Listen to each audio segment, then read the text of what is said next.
Welcome everybody, this is Author Blues and I'm joined here by Simply, and we're here to share with you a very special event. Say hi, Simply. Hello. So today we are doing a Super Mario 64 randomizer 120-star race between Cheese and 360 Chrism. Now, I think a lot of people, based on the tweet that came out, don't seem to really know much about Super Mario 64 randomizers. So what can our viewers expect to be seeing today? Everything is randomized pretty much. Now, you set your seed, and once the seed is set, it basically jumbles up everything. So if BOB ends up going to Womp's, BOB will always go to Womp's Fortress. And then Womp's Fortress always go to whatever stage. And then within the stages, all the coins, all the stars, all the enemies are all over the place. And it is a hoot and a holler.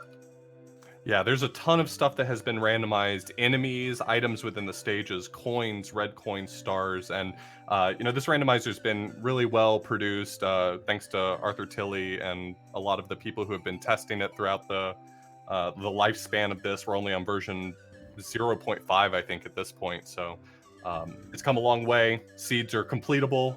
It's going to be a lot of fun. Before we actually get started with the race, I do want to plug just a few things coming up for GDQ. So GDQ X, which is going to be happening at TwitchCon 19, the submissions for that actually close on the 14th. So make sure if you're wanting to submit for GDQ X that you get those submissions in pretty soon. We have another episode of Cuso Grande coming this Wednesday at 8 p.m. Eastern. And then finally, the Frame Fatale's game list is coming out on July 18th. So there's a lot of cool stuff coming out for GDQ Hotfix. But with that in mind, I think we can probably get this race started. I think our runners are pretty much ready at this point. Okay. All right, so I'm going to give them a countdown. Looks like we're waiting just 1 minute.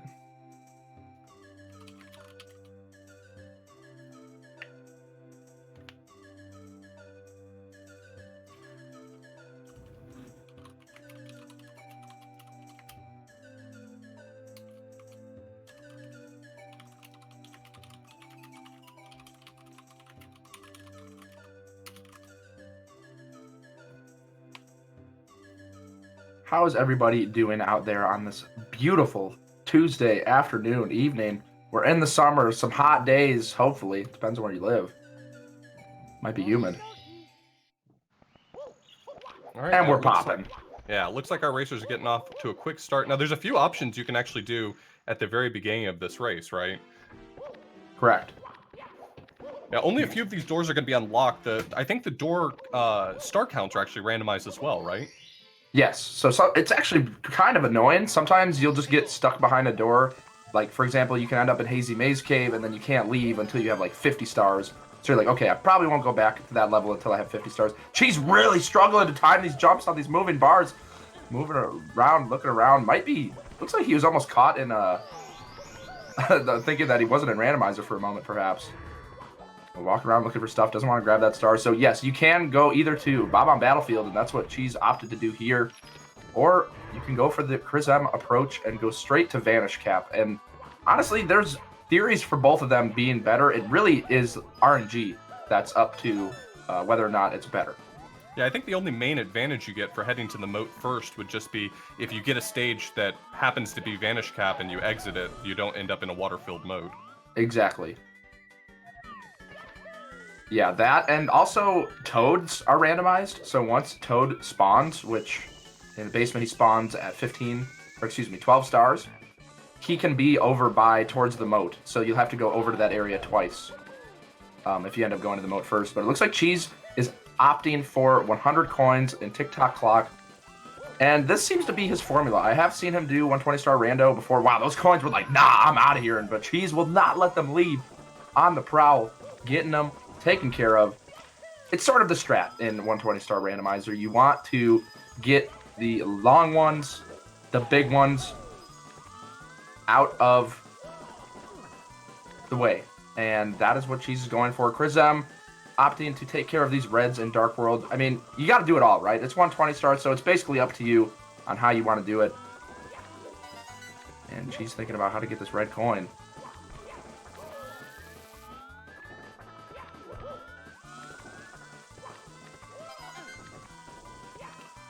All right, so it looks like we might have a small issue. I think Cheese didn't get the update to the seed number, but he's going to switch it over really quickly. He's still on his first star, so I don't think it'll make a big difference. Okay. Yeah, that would be quite a problem if they are on different seeds.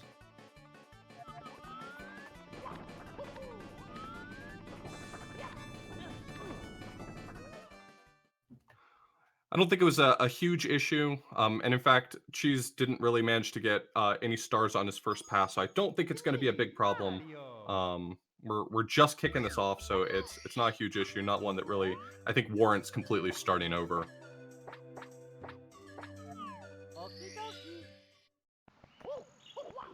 Okay. This will be interesting. And okay, for those of you that don't know, Cheese does have the 120-star randomizer world record. He has grinded it, and I wouldn't say grinding it, but I want to say ground, but that just sounds wrong when you talk about it. But he is quite a talented man, and Chris M taking a pause. He is thinking about life and all of its issues, but he comes to conclusions. Yeah, he's back in the real world. To the other side of Womp's Fortress. Yeah, that was a little bit sketchy. Not sure what's going on here. A little bit, possibly some slimy gameplay going on here from Chris M. He has to pull out all the stops. Cheese is a fierce competitor. But they're doing their thing. So we found Womp. Looks like he's midway through his coins, though. He's not going to really want to stop here to take him on.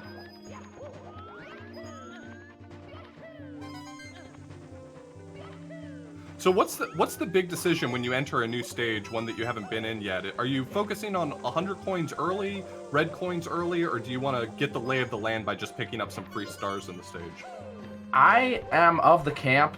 I mean, I personally have not done a 120-star rando, but what makes the most sense to me is to get the stuff that you spawn the closest to. Like, let's say you spawn right next to a star.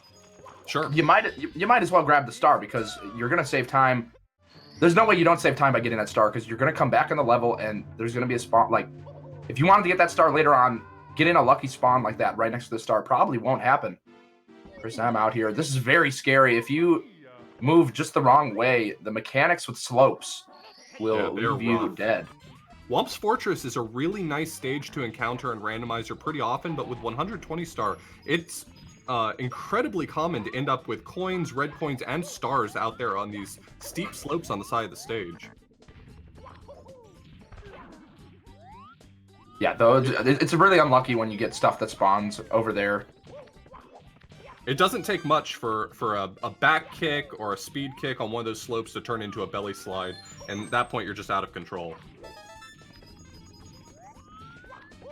Pretty much. It's very unfortunate. Oh, Cheese. Waking up the piranha. Out of its slumber. Does not want to deal with that jazz. And Chris... Now, there's another thing that goes on here. When you're kicking back, you can actually clip backwards through the stage, but that's only when you're... Yeah, that's only when you're up near the fence. And it's actually fairly common. It happened to me... Oh, and this is why it's hard to kick up these slopes. You should be fine. These slopes are so steep. If you don't manage to get the jump and the kick pretty much immediately on landing it, you're going to lose so much progress. Chris confident, he went for the ground pound to collect it. He knew he had the height, he knew he was at the right spot. Cheese once again opting to take care of the long stuff first. This is definitely his MO. And it's kind of nice to do it that way. I mean, when you do a 100 coin first, you get that lay of the land that you were talking about. And you can sort of see where everything is. So when you do come back to the stage, you're like, okay, this star's here, that star's there. I'm popping off. Okay, so this is great news. Chris headed into Hazy Maze Cave, went into the stage that was inside Hazy Maze Cave and found out that it was Metal Cap. You really don't want to end up with a full stage here. Just ending up with a Metal Cap stage is really nice. That's the thing about Randomizer. Because it randomizes every single stage, Hazy Maze Cave has a stage inside of it. It has Metal Cap. And so it's not impossible to end up with having to go into Bomb on Battlefield or TikTok Clock by going through Hazy Maze Cave, and that can be really time-consuming. Yeah, that's what makes a seed, quote-unquote, a bad seed. Cheese, he might just meet his demise, and he saw he saw it coming. He knew he was going to die, and gets over the other side. Yeah, that was a close one. I think it really makes a big difference what sort of stage you're in as well. You know, the 100 coins is a great way to get a lay of the land, like we were talking about, but if it's a sort of stage where it's a bunch of freestanding stars, like Tall Mountain, for instance, that's not going to be as necessary as a stage where you might need to source out some things like where the red coins are, where the blocks are, the chests are, if it's a stage with chests, things like that. Yeah, there's a lot of sauce to take in to the system, and it can be a shock to the system. But so far, our boys are handling it quite well, and Cheese having a pretty nice 100 plus reds, getting it out of the way. Oh, Chris a swing and a miss. Gets it going, though. That could have been worse, but glad we're done with it. Glad he doesn't have to continue slugging through Hazy Maze Cave just to find another stage. He's done with that at this point. It is the same randomized world for both of them. However, the one thing that will not be the same across both seeds is when you spawn a star, like Chris M just did, defeating the Boo. Where the star goes when it spawns is randomized. And that's like a live randomization, I guess you could call it. Like, it's going to change every time. So yeah, it doesn't even happen the same time in your own version if you do it twice. And I've definitely seen runners make the decision. You see that event star goes to a random place, not a particularly good place, and you say, you know what, I'm just going to spawn that one again later. Yeah, that happens in Big Boo's Haunt a lot. Like, you spawn a star and it goes on the top of the roof. You're like, okay, I'm not going all the way up there. We're just going to get a nearby star, and it's all good. This eyeball is quite an enigma. Not sure how we're going to take him out. Cheese working overnight to try and figure it out. 12-hour shifts. He's trying to get those 5 coins. At some point, you got to ask yourself, are the 5 coins He's waiting for the elevator. Oh, man, that eyeball giving him a run for his money. Is it worth it? Cheese kind of weighing the options and deciding that eyeball is not worth his time. He can find coins elsewhere. But that's a clean blue coin. I mean, there isn't that many coins in Hazy Maze Cave. But either way, he's going to be looking all over the place for these red coins. They can be anywhere and everywhere. And so by the time he finds the 8 reds, he'll probably be at around 100. And Chris, I'm taking care of Bowser in the Fire Sea. This strategy is pretty good. Going to the first level first and working his way up, because if the star spawns at the top, you're already up there. And if it spawns at the bottom, you can drop down there. But if you do it the other way, it's a bit of a mess. Now, these runners are pretty good. We probably won't see them actually facing off against Bowser in the Fire Sea, right? Bowser in the Fire Sea only has the unique property of causing the ship to go away in Dire Docks, but that won't be really necessary for our runners, I don't think. Say that again? Yeah, so in Randomizer, there's really no need to fight the Bowsers. Their keys don't do anything. And so the question is, do you think that we're going to see our runners actually fighting the Bowser in the Fire Sea, since the only thing he really does is move the sub in Dire Docks?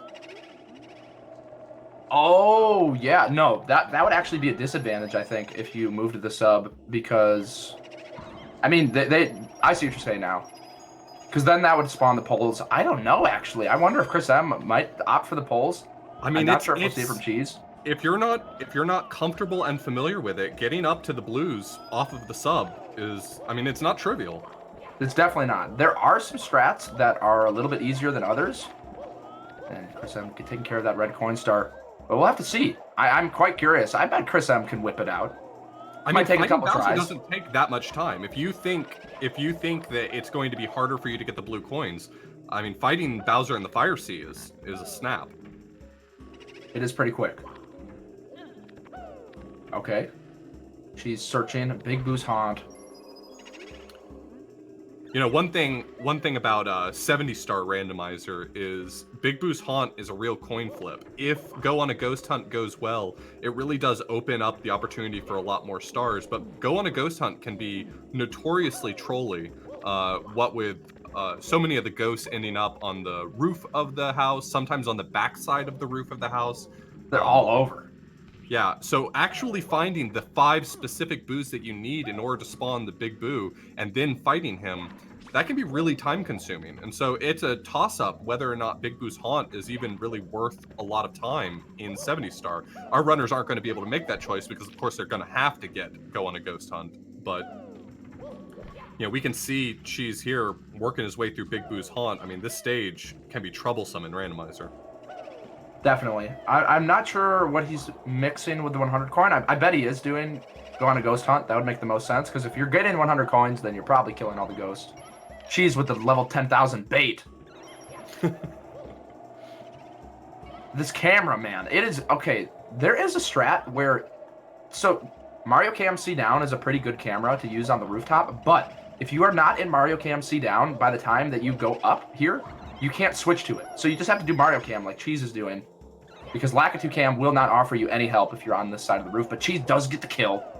Working on these boos, that might be the last one he needs, and it actually doesn't look like he's going for 100 coin, which now that I think about it makes perfect sense, because once this star's done, then you have the merry-go-round, and that is a ton of blue coins that you can get in your back pocket. Absolutely. Randomizer does do a nice job of opening up a lot of stars that may not have otherwise been possible. For instance, the eyeball star and the big boo on the balcony star, those are available all the time pretty much. It spawns them somewhere on the level rather than locking them behind certain stars. But this is a course that has a lot of problems in Randomizer, and being forced to go on a ghost hunt can be really challenging. Definitely. We see Chris going for the reds in. Woo! That was a nice double coin grab. Yeah, reds and wing cap, actually, when I first saw it, I was like, oh my goodness, what a nightmare. But it's really not that bad. The biggest thing you have to worry about is making sure you go top down, because obviously you cannot get that height that you start with. So if you can't get those coins that are up there while you're up there, you're going to be in a world of hurt, my friend. Yeah, nothing feels worse than realizing that you missed one red coin on your way down. Cheese is on the prowl. He is searching every nook and cranny. Not able to find the booze and not able to find Kevin Nanny. We'll see if he can make it happen. All right, oh, he found it. There he is. Yeah, he had definitely spawned the Big Boo, but he just couldn't seem to find where Big Boo Boss had spawned. I guess maybe the Big Boo doesn't move. I don't actually know. And for those of you that are just now tuning in and you're like, what in the actual world is going on here? I got you, okay? I got you. This is Randomizer. Everything is random. You type a seed in, and then once the seed is, processed, it doesn't really process, it's instant, but it randomizes every single thing in all of the levels, and it randomizes where a level takes you. Cheese just entered Big Boo's Haunt, but now he's in Fire Sea. How does that work? I don't know, but he's always going to go to Fire Sea when he enters that level. And as you can see, nothing is where it usually is. Enemies are randomized. When you spawn a star, it goes to a random place. So it sounds, honestly, when I heard Randomizer, I was like, oh, this sounds kind of not that interesting. It is so much fun. And it is really also can be quite frustrating because there is some crazy stuff that happens. Yeah, I'm not even a Super Mario 64 speedrunner, but I played a ton of Randomizer. It's way more fun than it sounds. Everything moves around. It's really chaotic, super fast-paced, a ton of fun to watch, a ton of fun to play.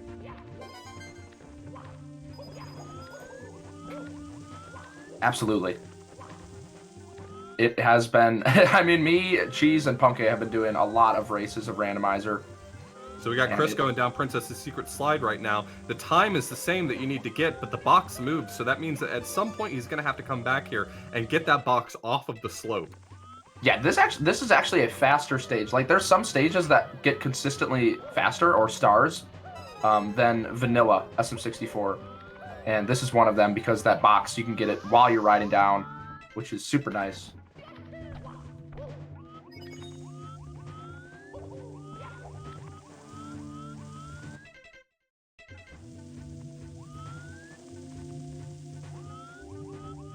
Cheese is trying to source out those red coins. Happy to see that there's none in the funnel. Getting a red coin sitting on top of the funnel at the end of Bowser in the Fire Sea can be really tough for all of the same reasons we've already mentioned.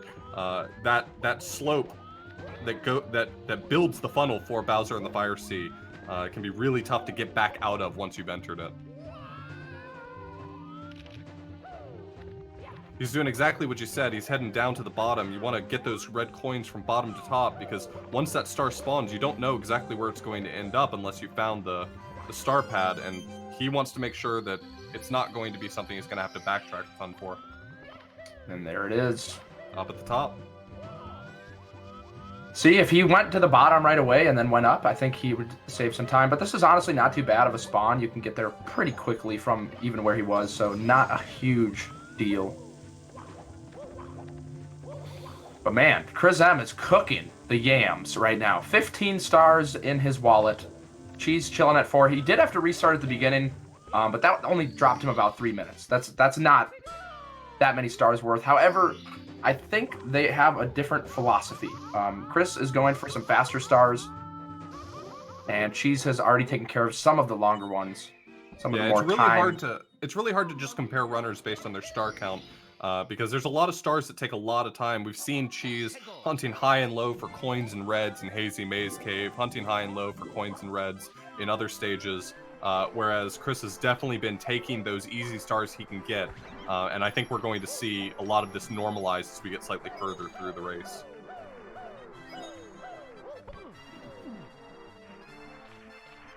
Ooh, the slope. This slope is awful. It's garbage. And the funny thing is, I don't know. Oh yeah, there we go. She's trying to get over it, but man, it's so annoying, the slope. My goodness. Okay, but all of that effort paid off because he found the box star. Possibly. There's like 4 boxes in this stage. So there it is. Yeah, that is the one. To be the one he needed. One of the most frustrating things in Randomizer is when you check every box, like. Because there's the normal boxes that have like a 1-up or whatever, but they don't look any different. So you have to check them all. And I don't know. I guess Cheese just wants... These things are just too much sauce. Very hard to get over. Oh my goodness. What is he doing? I don't know why he's breaking that box. There's only 1 box star, I believe, in Snowman's Land. Looks like he might be trying to source coins. Are there any coin boxes in Snowman's Land? Oh, yeah, that might be it. That might just be it. Also, it really doesn't hurt to pick up a few extra lives, even if it might take some time, because a really powerful technique in Randomizer is getting to places that you might otherwise not have access by heading into a course and then dying. Because while we mentioned that the locations for each course randomize, so for instance, you may head into Vanish Cap and end up in Bomb on Battlefield. When you exit the level, you don't exit back out of Vanish Cap, you exit out of Bomb on Battlefield, which actually gives an interesting way to find these nice little loops around the castle. You might have, for instance, Dire Docks dropping out of JRB, and JRB dropping back out of Dire Docks, and therefore you can go back and forth between the two of them quite quickly. Yeah, loops are very nice. You run into them occasionally. Sometimes you get not technically a loop where like one stage goes into the other stage and that stage goes back into that stage, but you can get like a 3-way loop where you end up going to Bomb on Battlefield. Bomb on Battlefield goes to Kukul Mountain, and then Kukul Mountain goes to like Womps, and then Womps might end up going to like Wing Cap, and then you can go right back to Bomb on Battlefield from there, and you got like a more exhaustive type of maneuver, if you will. I think we've got Eltrick joining us right now for commentary as well. What's up? What is up, guys? Sorry, just getting the screen share ready on my end, but super excited to calm some 120 rando, especially between these 2 titans. From what I've seen on the stream, it's been a pretty eventful race so far. For sure. What up, Electra? Yeah, we had an interesting start to the race, but I think both of our racers are actually off to a great start. You know, the star counts are very different, but I think that they're both doing their best, with Cheese having definitely gotten quite a few stars that are a little longer that Chris is going to have to pick up a little later. This is true. In chat, someone asking about the numbers on top of the stars. That is exactly what you might think. It's the star number, like each course has 6 main stars, and so for each one you kind of have it's nice to have the number, because if you spawn a star and it spawns next to another star, you want to be able to tell which star is which. You don't want to grab the wrong star and then be like, oh, I have to go spawn that star again. Yeah, it's definitely a convenience feature. It also allows you to keep track of which stars are going to move, because depending on what star you enter on in some levels, some of the stars do move around a little bit. And so that's a good way to keep track of whether or not it's the star that's going to move later or whether or not it's one that's going to be fixed. Yeah, and it's particularly useful too for whenever you spawn a star and it happens to end up right next to one that is already in the stage, like for the big Womp star in Womp's Fortress. I definitely Oh, I collected the wrong one a few times in the previous updates. Yeah, I remember earlier versions, the star cam wasn't quite as good, and there were no numbers on them. And so if you spawned a star, it was kind of a guess whether or not it was going to be the one you wanted. Now, She's let's- getting manhandled right now by this bull. This ice bully is giving him the business. It's those spindrifts, man. I know. They just It's a congregated there. It's a crowded arena. Chrism almost with the death in the sand whirlpools here. This Hell in the Cell match, I don't think you're allowed to bring your friends. Because he's a little bit unfair for Mario in this case. Chris heading in to fight IROC a little early. Not Yeah, a bad nice. star to get out of the way. I mean, not only is this fight really straightforward, but the star is guaranteed to spawn inside this little room because it's not either possible or easy to get out of it, so...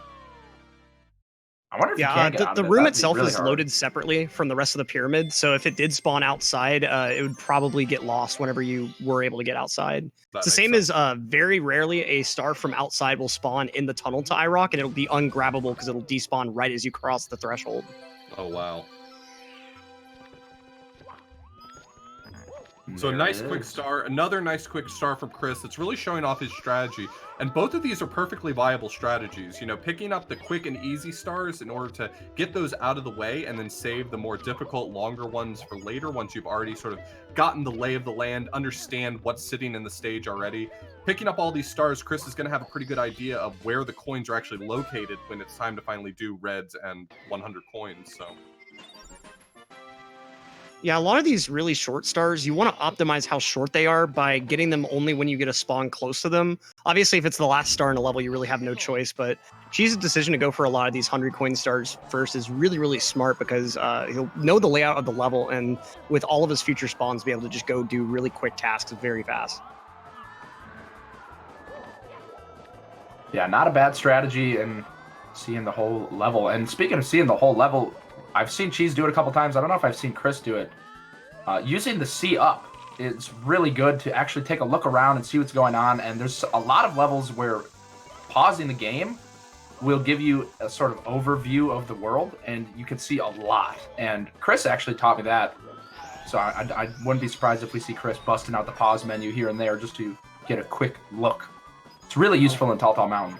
Yeah, for sure. There's definitely some levels where the pulled back camera and the pause menu gives you a great view. We see Cheese here doing red coins and 100 coins in Rainbow Ride. You know, this stage is really... It can be very frustrating because there's this tendency for important items to end up on the top of the house. I mean, we saw... I don't know about you, but I saw Cheese practicing carpetless the other day on his stream. So... If he tries something like that in a randomizer run, that will... Oh, man. I don't think. Fortunately, it's though, possible, I've already noticed all 4 of the naked stars are down in the level itself, so unless the box happens to be up there, he'll only have to be fighting for a red coin or so. Yeah, this Rainbow Ride's looking quite juicy, to be honest. But there definitely could be stuff on the house, and if that's the case, you might just have to bust out carpetless. It might just have to happen. But if not, then might have to ride the carpet. Yeah, getting a few The people ride of asking shame. questions again. What Super Mario 64 Randomizer actually is. Oh, That's boy. so sad. He could not be happy about that one. Something that he does in a snap in runs all the time. Landing that ledge grab, but just barely missing it and losing a fair amount of progress. I mean, Chris M is looking quite handsome right now, I do have to say. But you were saying about the randomizer. Please go off. Yeah, so Randomizer randomizes the locations for each of the levels, star locations, coin location, red coin locations, boxes, enemies, chests, pretty much anything that can be moved, anything that's not bolted down is going to get shuffled around. So it makes for a pretty interesting gameplay because a lot of these runners, you know, once your movement is this optimized, you can move around so comfortably around the stage, finding these things. I mean, there's a lot of randomizers out there where I think that speedrunners are actually at a disadvantage because you're sort of tied into one way of thinking about the game. But I think Super Mario 64 is a randomizer that really highlights and shows off the creativity of the Super Mario 64 speedrunning community. Oh, definitely. And it's not like you can just pick it up. These players have played a fair amount of randomizer at this point. I know Chris M has been grinding it a fair amount, and Cheese has done so many races, and it's a learning curve. I mean, your first couple randomizers, even if you're a world record player, there's a lot to learn. It's a different game. Absolutely. And there is also a bit of an advantage, even in like the 70 randomizer, to knowing all the strats from 120, the proper category. And so, like in the skill, oh no. Oh my Dying goodness. twice on 100 coin stars, now with a total of 100 coins just into the void. That is upsetting. This man's Huge cheeks. F. They're getting Now- clapped. Now, one thing that's really nice is that Cheese has identified a really tight loop for redoing. Oh, we just saw there the glitch that can happen occasionally entering TikTok clock. Sometimes the game just crashes right there. This is not Cheese is not having a good day right now with this randomizer. It is quite difficult. Got to re-enter the seed. The powers get that right be back are into it. the powers that be are conspiring against him at this point. I'll be honest with you. It's worth noting too that it's a little bit harder for Cheese to enter a seed on a Hori because the Hori has like more stick range than the OEM stick. And on the main menu, that allows the cursor to go way faster. And so it's a little bit difficult to enter seeds with all that speed from the stick movement. That's a fun fact. Chris is taking advantage of the fact that you can actually see a lot of the whole stage from down in the caverns of Hazy Maze Cave. You can see where the boxes have spawned. You can see red coins. You can see stars just by looking up into the ceiling here. So he's trying to get an idea of where the stars are actually located. You know, if you have a pretty good understanding of the way the stage is laid out, you can kind of spot a star and get an idea of where it is. Yeah, but that's Yeah. the key though. If you know the way the stage is laid out, there's so many places that they can spawn up there where you'll be like, okay, I think that's towards the maze, but you'll still spend like 30 seconds, a minute, something trying to go through that maze. This cavern's been pretty interesting. Usually, you know, in my limited experience, you see quite a few stars spawning down here, and that hasn't been the case here. But what you do see is like 6 of the red coins were right here down in the caverns, which is really nice, not having to scour the whole stage for red coins. Yeah, HMC is really one that it's very volatile. It can either be really good or really bad just based on where everything spawns. I think really the only stage that you can say has like a high consistency is DDD because everything is fairly quick usually, and a lot of the spots are pretty consistent. Indeed. Dardox is pretty nice. Pretty smooth. It's kind of funny Cheese- because it's such a slow stage in a real run. Yeah, it actually ends up being fairly quick. Like, sometimes the stars are right in front of you as you get to the other end of the tunnel. Super convenient. The only thing that can really mess you up is if one of the reds spawns inside the collect the caps cage. That's messed me up a Oh, few yeah. times.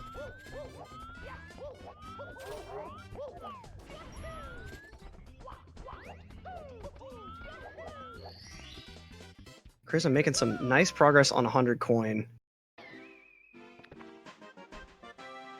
Making moves happen. Cheese needs to start making moves happen. It's getting to a critical situation.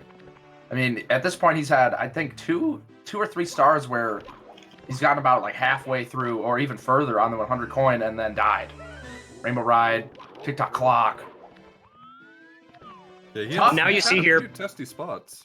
Yeah, and part of that rough early game is he just tried going in the BBH and oh my god. Flexing. This man is flexing. Wanted to just get done with Womp's Fortress, I guess. Recenter himself. That's totally a very viable strategy. You know, sometimes you kind of lose your patience, you get a little bit frazzled, slightly dazzled, and you got to take a breather. And so Cheese, a quick flex, heading over to Womp's Fortress, getting some quick ones done. Why I does think Womp- I think you're absolutely right. I think your point's exactly right. I think it's very easy to find yourself in a situation where you're prioritizing these longer, more difficult stars. Something goes wrong, and it's so easy to find yourself on tilt. You know that you spent 1, 2, 3 minutes trying to source out all these coins, all these reds, and you lose that progress, and you just try to figure out how you're going to pick up the pieces. Well, the answer is probably to collect yourself while you're picking up a few easy stars.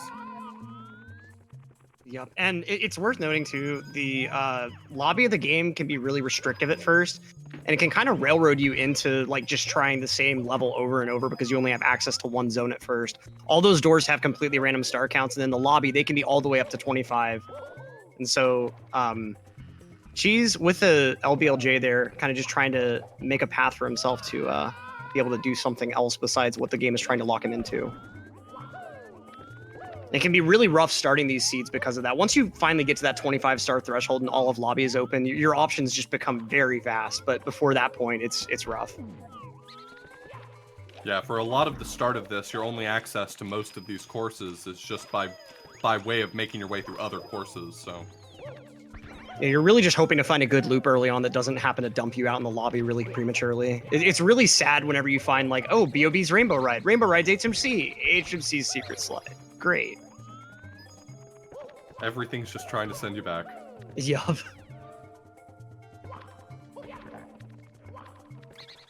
Prism finally wrapping up that 100 plus reds. It's a good feeling. 15 stages, so you got to do 100 coin 15 times, and I don't know if any of them are much easier than any of the other ones. Like, Womps can be pretty quick. Wet Dry World's not too bad. But most of them are like this, like Hazy Maze Cave, where you're just kind of searching around, trying to find loose coins. You're taking anything you can get. Yeah, most stages in the base game put the red coins in really common sense places, sometimes really near each other. But the randomizer just does not care. It will put them anywhere. Yeah, I've even seen a star in HMC spawn in one of the lanterns in the entrance area. I would not have found it if it weren't for me looking through the roof and knowing there was a star there somewhere. Oh, wow. And she's getting some bodied by the boulders there. Pretty But he's easy to making- die there when you're having to collect coins on the ramp. Oh, for sure. He's making pretty quick work of cleaning up this 100 coin, so... Yeah, this is definitely a lot quicker. Wait, has he already gotten all of the reds in the cavern? I'm I not sure. don't think he's been to the cavern yet, actually. He may not even realize that all the red coins are just available right there. Ooh. He There's sees one, let's those. see. He sees Oh, that's those one. stars. He's got to be like, where are these red coins? He's probably like internally like, okay, this is going to be a mess because obviously you want to do 100 with reds. That would be ideal. Ooh, cheeky. Gets right onto the That elevator was just in time. nice. That was cheeky. Okay, now he's Now that looking he's around. down here, he's just gonna see all of the reds at once. This is what he's waiting for. He's like, oh, thank God. A sigh of relief. And there she blows, Captain.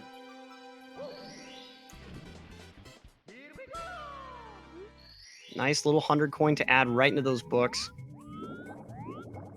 Chrism, meanwhile, in Big Boo's Haunt, pretty difficult stage to find everything in quickly because it's just so compartmentalized. There are a few spots that you can see up and actually get the camera out of bounds and see the objects in the unloaded house, which can be useful. He's checking right here to make sure nothing useful is in Ooh. that secret eye room. Pro strats. Legendary gamer status. Of course, we come to the infamous roof now. You just can't do anything with your camera up here. The only camera that isn't just like way zoomed on the roof normally is just standard Mario Cam. He's got the strats though. If you have Mario Cam see down before you go through the door, look at how this is a nice camera to work with. And that was It his really strat. is. I didn't know that. That's okay. Yeah, Makes the roof a lot more bearable for my future playthroughs. pretty interesting. Normally, it's like, aside from standard Mario Cam, everything is just always wanting to show the entire roof. Yeah, and Mario Cam on the roof can be quite rough with how close to you it is. It doesn't even feel like it tries to stay behind you. It kind of angles to the sides. She's looking for this last red. I'm pretty sure it's in the water. I'm I almost think certain. it is. Yeah, He came I in think with he two, had right? to. I think there was 6 in the cavern if I counted correctly. That sounds right. But he might just be like, you know what? Nope, I've checked, I've swam around, it's not here. And if that's the case, we could be here for a while, but it looks like he might just do one more check. Bro, you gotta go under. If you go under the water, it's so clear. Like, Right. you have this blue layer of film, and it's a lot harder to see. There we go. Look at that. I think it was over towards the ramp, which she hasn't checked yet. There was one that's out of the water near the ramp, and I think he got that one. Did he? Okay, That's where? not the way he came in, so I don't know. I don't see how he would have gotten it. Going for Maybe. that cheeky jumping strat there. I think one of She's those at his jumps wit's is end. actually frame perfect. Yeah, going towards the That's- ramp now. I think he'll find it over here. If it's here, he'll have to spot it finally. Oh, not going Watch out up. for No. that. Watch out for that star. No, I remember him coming from that way before, so I think he did grab that one. But He entered by clipping through the elevator. that is right. But then he went around Gotcha. and then went up and came back down. So gonna get Nice that surprise. quick spider bop. Knows that the red isn't over here.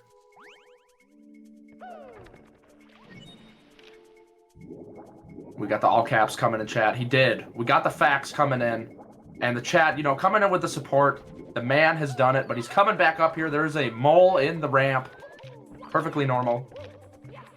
Oh, no. Oh, no. Not able to find it. And I swear it's in the lake still, because there were 6, right? Chris got 6 in the lake. Yeah, I could have sworn there were 6. I also just wanted to note, on Chris's end, in this recent update, they actually changed the way the Big Boo spawns from the Ghost Hunt. I believe before, it would actually spawn randomly just like the Balcony Boo, and it would make it really hard to tell which one was which. And so, at least I've seen it in the lobby numerous times. It might just be like a really strange coincidence for me, but I think that they changed it to where the Boo will always spawn in the lobby. The other Boos are still completely random, but at least you're able to find the Big Boo a little bit easier with that. He's keeping his eyes open, but I hope we're not going to end up with him having missed one in the water. He took a pretty thorough look. I feel confident in his ability to look around. Yeah, must just be somewhere else.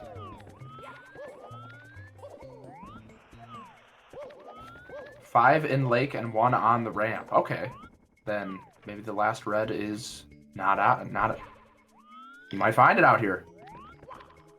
That's another thing about watching Randomizer. Like, your brain sort of turns to goop. There's a lot that you're taking in, and it's a lot to keep in memory. And I don't have that much RAM.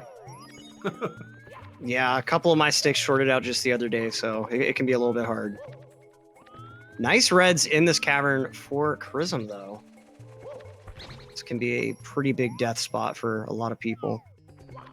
He's not interested in the reds, though. He's going for 100 coins.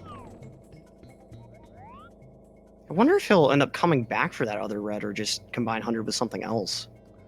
Yeah, it would make sense for him to come back, but if he was going to do that, I would imagine he would have done the reds last.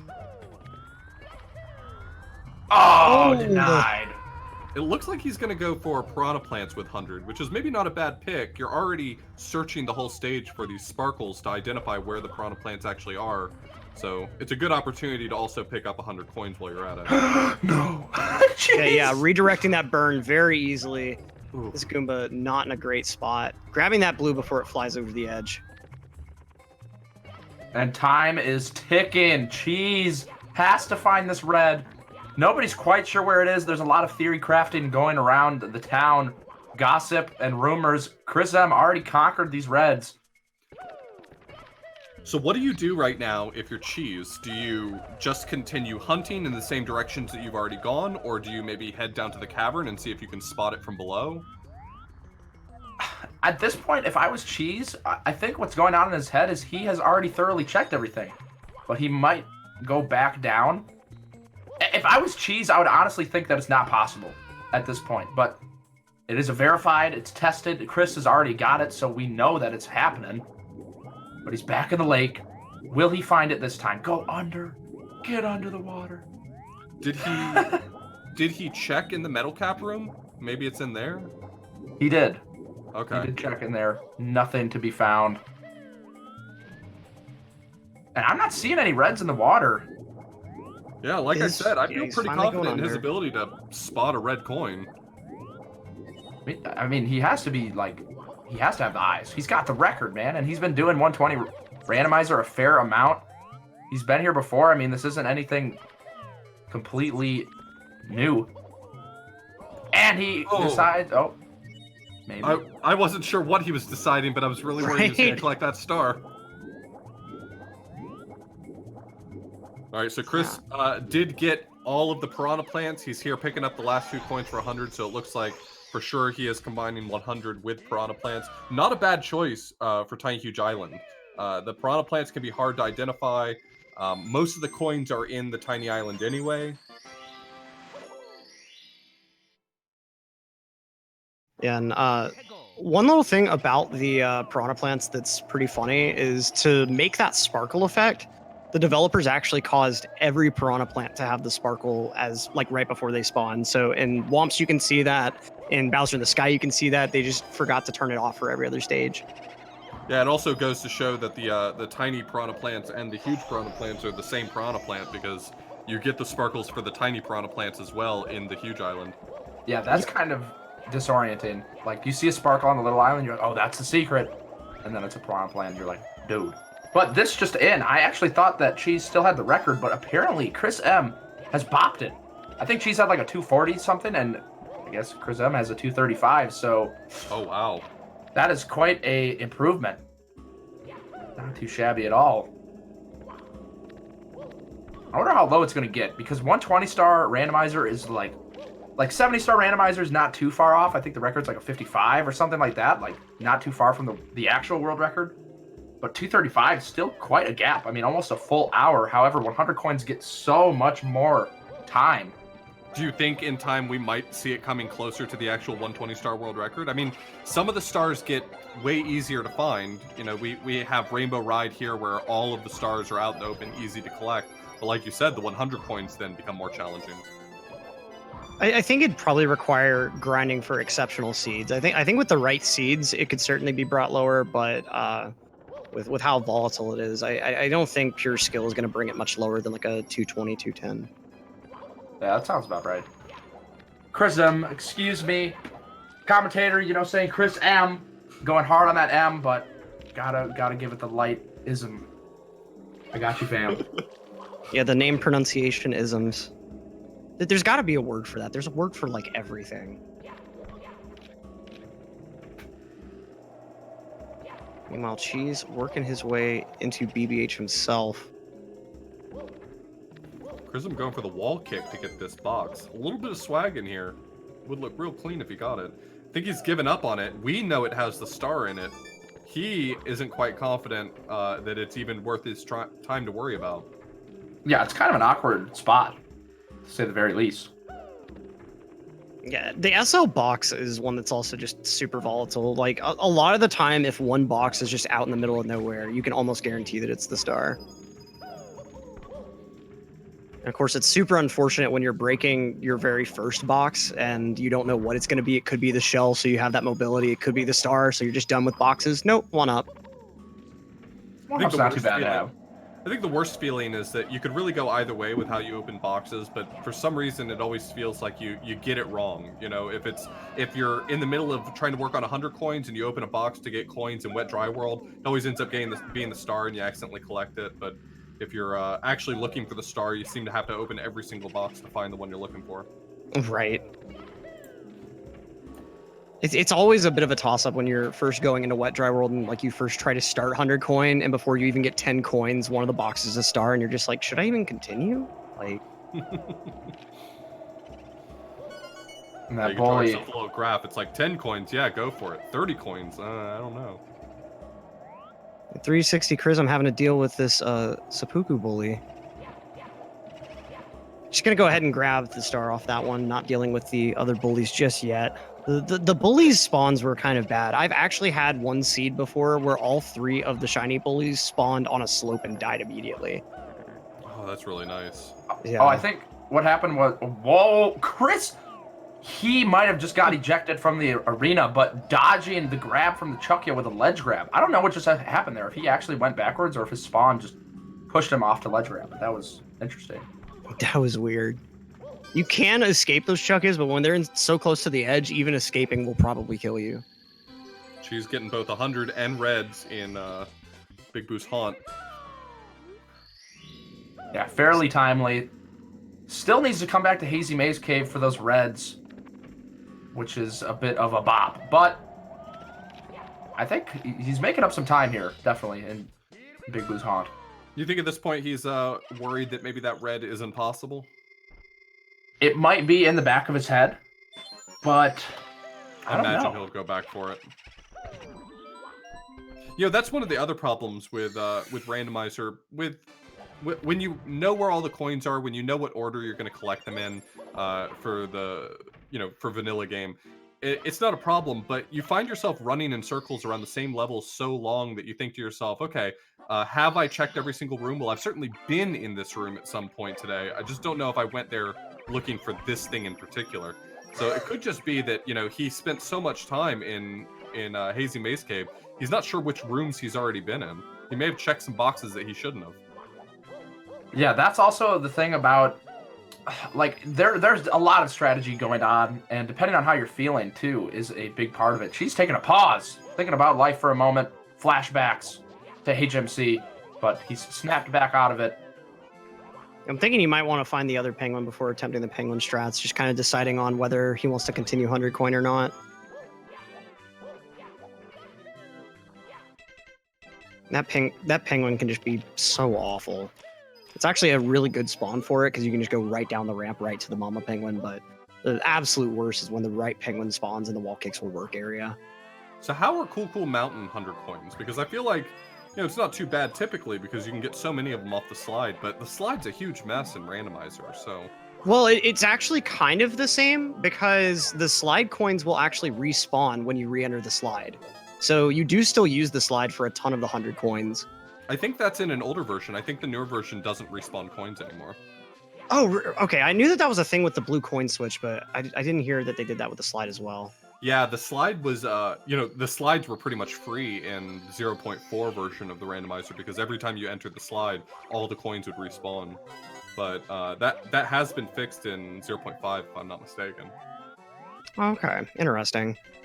Yeah, I only run 70, so CCM 100 just never concerns me. Sure.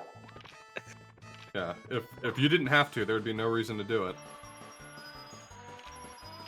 And of course, we're coming on to my favorite slide of the three in the game on Chrism's side.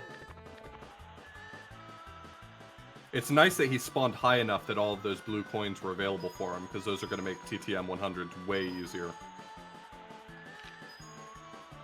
Oh yeah, and you can see too with the randomness of the spawns, a few of them spawn on the dead end area. And there have been some cases where you pretty much have to go for those to get 100.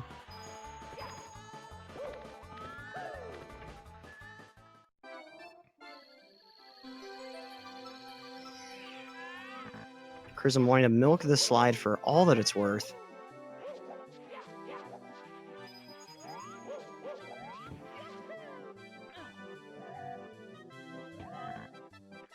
It's kind of fortunate that the slide exit is a random spawn like that, so you don't have to worry about having to get out of the breezeless area, because normally there's like nothing over there. Yeah, I've never even been in the slides. I've been in Cuckoo Mountain, of course, but you always come out the door. Never been in the Tall Mountain slide. I have not done a 120-star randomizer yet. I've done so many 70 randomizers, but 120 is kind of scary to me for some obvious reasons. Yeah, especially if you're doing a truly random seed, like it's such a monk ass the whole way through.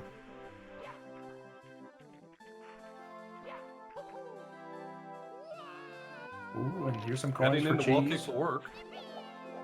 Must they think the work, stars down here, or just grabbing coins. These Yeah, I think snowmen he's are pretty weird. I think he's trying to get to 100 coins. He doesn't want to ditch until he's nailed down how he's going to get those 100 coins. Looks like he's going to get right there. Yeah, here's hoping there aren't any reds on top there, so you can just leave this area pretty easy. I think he'll still have to check, but Nope, no reds, unfortunately. Leaving this area can be pretty difficult.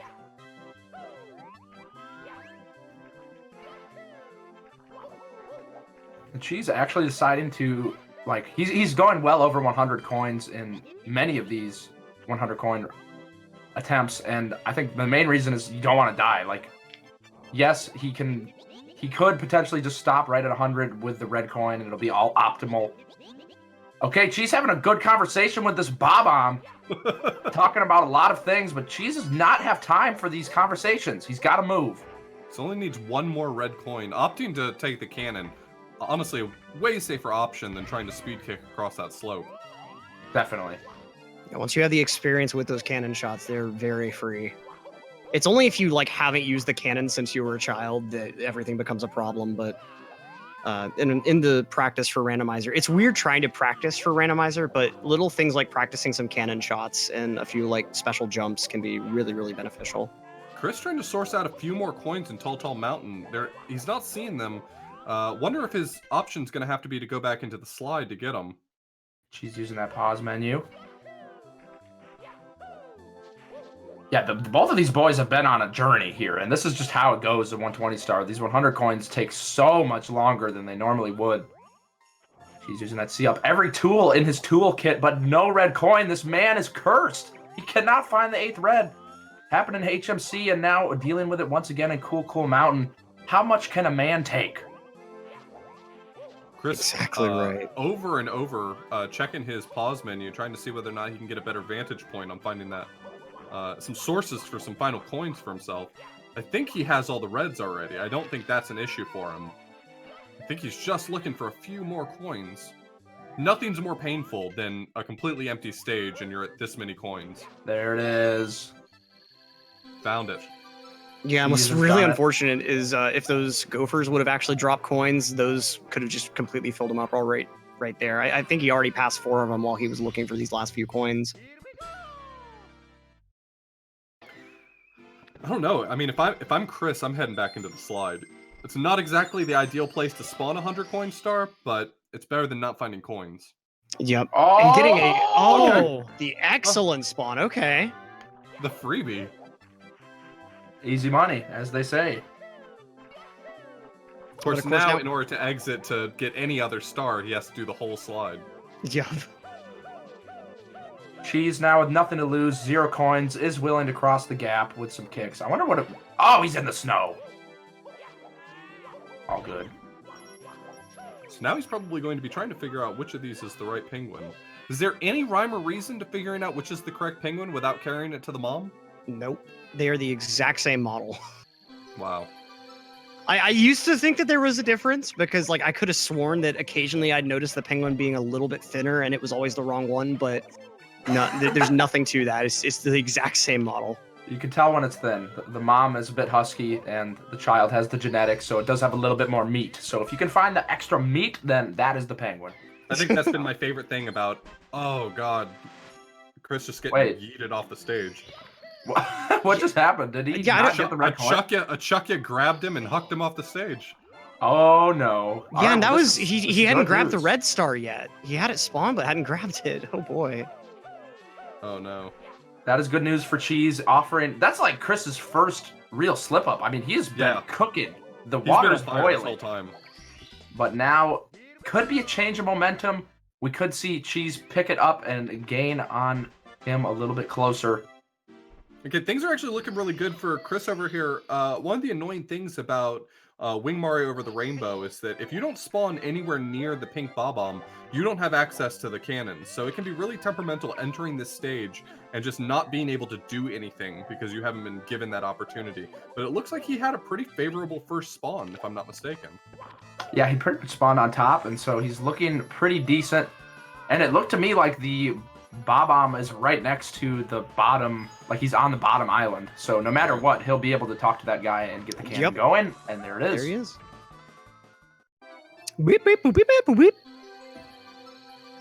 That was a beautiful impression. I think this is Electric. one of my favorite things about streaming SM64 Randomizer. You know, I said I'm not an SM64 speedrunner, but I've been playing a bunch of Randomizer lately. My favorite thing is people coming in and giving all of their fan theories about how you can identify which of the baby penguins is the right baby penguin.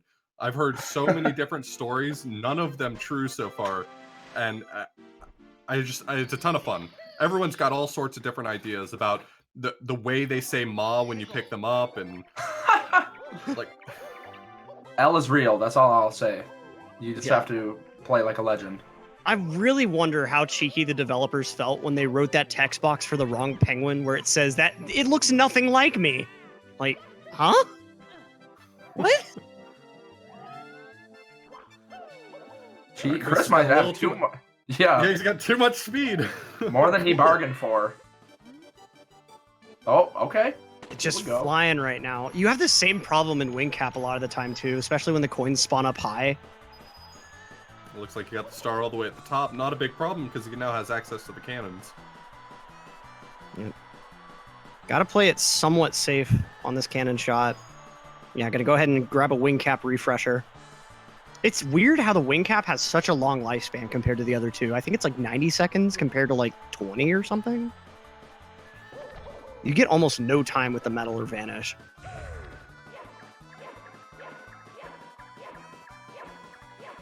Do you want to take a moment while we got this downtime to mention that Hotfix is funded in part thanks to your bits and subscriptions. So if you have access to Twitch Prime, as in you have Amazon Prime and you're not using your Twitch Prime subscription, or otherwise, please consider subscribing to support future broadcasts. Yep, and with this downtime, oh yeah. With this downtime, also going to go ahead and give the answer again to the people asking how exactly does randomizer work. Anything that's classified as an object in the game is pretty much open to be randomized. So coin locations, check. Enemies, check. Signs and the sign text boxes, also check. The star locations themselves, your own spawn within the level, and of course, when you enter a painting, it will bring you to a random stage. Now, with those rules, a couple of things aren't randomized. MIPS and the Koopa not free running, sorry, this is an Odyssey. The Koopa running are not randomized since those are just on a set path. I think if they randomize the spawns, those would just completely break. Little things like the bats and HMC aren't random. It's just like a couple small bits here and there. But as you can see, like even the chests in these levels that you're going to open for chests, those are all randomized. Those can be kind of interesting if they're like up against a wall, for instance. Just anything you can think of is probably going to be thrown into a random spot. Well, thank you so much for the 2 gift subs, Logic Puzzle. Hot diggity dog. The double. Body armor. So it looks like Cheese really did a great job of cleaning up CCM. Is that his last star? I haven't seen any others. I think he might still have the big penguin race, if I'm not mistaken. No, the star that he just did won't unlock unless you've done everything before it. Okay. Yeah, so that's one that like it'd be kind of quick, but you have to finish everything in CCM first, so it's not really viable for 70 runs at all. Okay, so we just found Wet Dry World, a great stage in 70 and 120 star. Really clean. Most of the stars in here pretty easy to execute on. Honestly, a really nice stage if you're trying to sort of get your bearings, make some plans. Yeah, it's one of the few that getting all the stars in is somewhat worthwhile sometimes in 70. And of course, if you get like really, really weird coin spawns in the overworld, you can go ahead and substitute doing secrets with 100 for doing town reds. But it looks like Cheese just committing to the town's red route initially. Not a bad idea, because there's not a ton of coins outside of town, so planning to head there anyway, so that he can get the last coins he needs on the reds, is a pretty good idea. Yeah, if I remember right, there's 107 coins in the over area, so like if one 10 coin box spawns in just an awful spot, like it can really throw a wrench in those plans. Throws all of them off the edge. Yeah, I've had it spawn before on top of that tunnel that like kind of points you over towards that area where the cannon is. Oh, goodness. And yeah, it's really hard to get up there sometimes. The worst is when it spawns inside the caged area that leads to town. So you're just like, oh, I guess I'm going anyway, okay. And that's also like, if you remember me talking earlier about how 120 strats are really useful, there's a strat you use to get over to town very quickly that you'll use like during the 100 coin route and stuff like that. And that strat is really valuable even in 70 randomizer to get very quick access to the town without the cannon. And that's something like I've never run 120, so I had like a lot of just little things to learn that someday might be useful in 120, but right now are useful in randomizer for me. Chris, I'm doing these reds once again. Having to go for a little backtrack, and we will see Cheese doing a similar thing in Hazy Maze Cave. Hopefully, he can find those reds. Hopefully, it's a little less Hopefully, it's a little less painful for him than it could otherwise be, because Hazy Maze Cave did have so many of the coins in the cavern. So hopefully, it'll be a really quick backtrack for him. Yeah, I think he's going to spend most of his time searching the overworld area, knowing how many coins are in that bottom area.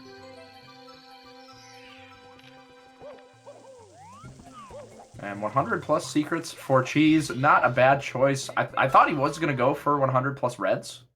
I guess there just weren't many secrets at all on the top of the town area, so it kind of looked like he was avoiding them, but they just weren't there. Okay, Cheese thinking about it for a bit, and Wet Dry World, we go Dire Docks. Here it is. And starting off with that beautiful DDD 100. Honestly, like, I mean, you don't have to do all the insane stuff that you would in 120 for DDD 100, but again, with the way the coins randomize, things can get really hairy really quick. And Yeah, the used to, only we had that particularly exploit. Oh, sorry, continue. No, I was just going to mention that usually, I mean, at the very least, you have to do the blue coins on the platform, and he's going to still have the sub there. Hopefully, that's somewhere where Cheese can really shine. I don't know how much trouble Chris will actually have with that. I imagine he's capable of doing it as well, but you know, Cheese is well practiced at being able to do DDD 100 with the sub still here. So. Yeah, and the jump from the sub right to the blue coin platform is a pretty finicky jump. You don't have very many frames to get the jump from the side of the sub. And used to, there was an exploit that the blue coin switch would actually respawn if you went back through the tunnel and reloaded the original area. And so used to people would just use that for 100 coin, but fortunately not the case anymore. Yeah, getting cleaned up, getting patched up, and slowly but surely morphing into something truly beautiful. It's amazing how much work has been put into this randomizer when you consider how fickle as a game Super Mario 64 really is. I mean, the way that it's programmed, how challenging it was just to make this game work on the N64, and the randomizer can do so much as it is, and then all of these bugs have been pretty consistently patched up. I mean, I remember earlier versions, you could end up with stars spawning out of bounds, you could end up with all sorts of things happening that you wouldn't want, and they've been cleaned up really well. The whole thing exists on a cart, so every bit of code that was written for this randomizer is actually written, you know, for the N64.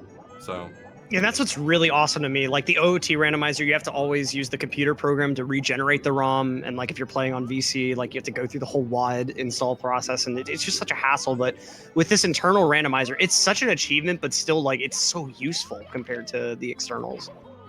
And yeah, if you want to just see the progress these guys have made, go back to version 0.3, just 2 versions ago, and go do Secret Slide, and then come talk to me. Because, oh man, anyone who ran 0.3 has so many horror stories at the slide.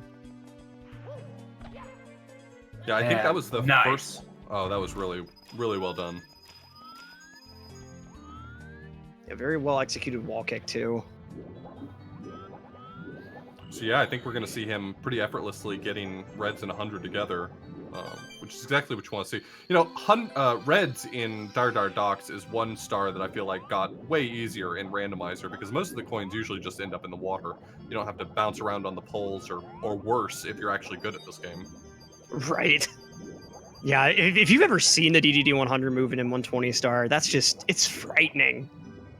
You have to do front sub in the middle of just an 100 coin strat. It's not even just like to get a star on top of the sub. It's just to get back on top of the sub. And that's like one of the like somewhat light things in this strat compared to like, I mean, there's just so much to that strat that's ridiculous. You can see right there the benefit of some of the new updates to Randomizer, putting the star number above the star. Cheese, for just a moment, was psyched out by that other star, couldn't figure out which one was right, and then noticed the 3 above it. Switched to the correct one that he wanted. It's so useful. That changed, and also they made the change where before, when you would spawn a star, for example, if you're in Big Boo's Haunt and you spawned a star, it would not follow the star very well, so you wouldn't really know where it ended up going. And that, on top of the no numbers above the star, made it almost impossible to grab the right star if you were looking for it. Cheese learned his lesson from the last time, the last fight against the Ice Bully. That Hell in the Cell cage match, he ended up outplaying those spin drifts. Yeah, that was a mess. I can't believe it. It's really funny, the things you'll see in Randomizer. Sometimes it just turns into complete mayhem. Oh man, it makes the game way harder. Once I had a bomb spawn on the summit of TTM, and I don't know how in the heck this happened, but I was going for the monkey, and somehow I ended up like bonking, and just Mario was just kind of sitting right next to the wall that's at the top of the summit, and the bomb came up next to me and made Mario clip through the mountain and go into the death plane. It's the most ridiculous thing I think I've ever seen. Like it just happened so fast that I had no idea how to even react. I was, what? Yeah, we've mentioned it before. Chris has been playing really well. Only a few notable mistakes he's made so far. Cheese has had a few more, but also keep in mind that Cheese has been going for a lot of slower stars toward the beginning. So he was at a deficit that he's actually been making up quite well for a while. Yeah, he's starting to look pretty good. Going for this bunny, getting caught on the wall. but it's no problem for him. Getting that Target nice acquired. grab just before the free grab. It's Chris? weird how hard Bunny is casually, and then like when you actually start looking, you're like, wait a minute, I can just go with a straight dive in either this area or this area, and he'll just fall right into my arms. Okay.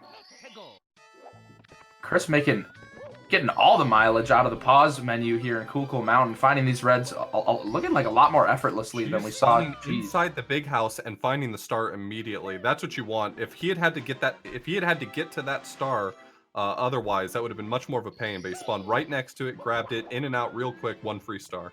Yeah, and with that, the only thing that could be on top of the big house are red coins. So this is a very, very good seed for Rainbow Red, at least. Ooh, Okay, and Toad spawning on the staircase. Someone asked earlier if the Toads are random, and they are, except they're restricted to their areas. So none of the lobby Toads will ever have a star. But likewise, you could see both the upstairs and Tippy Toads be in either upstairs or Tippy, or like they'll be separated normally.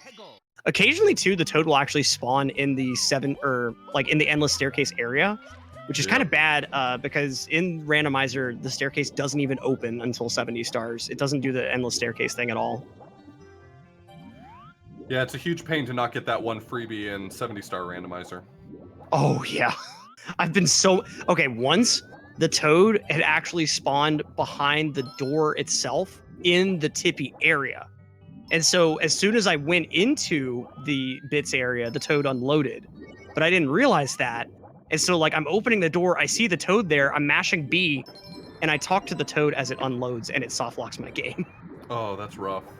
I think my one most consistent frustration is having a Toad spawn in that spiral staircase heading toward upstairs, because so often your movement around the castle is from painting to painting that it's infrequent that you take that staircase. I've missed a Toad there for quite a long time before. Oh, yeah, I can easily... You never hit that staircase normally, because... No. Unless you just get a terrible seed, at least something in lobby will lead upstairs. She's plundering in the sunken ship, getting that booty. No issues at all. Had a beautiful clip. Definitely making up some decent time on Mr. Krizza.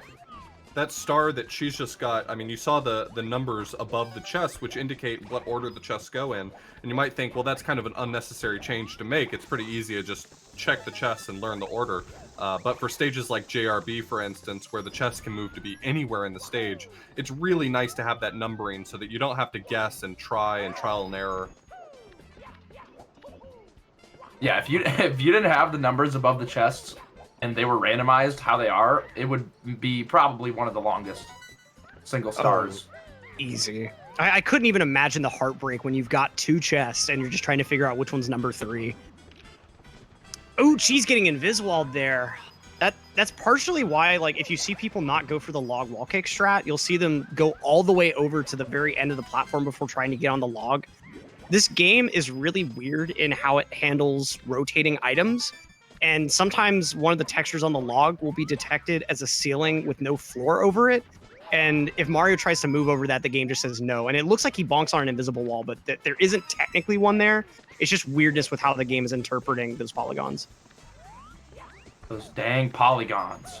Can't wait for Nintendo to patch that. That'd be nice.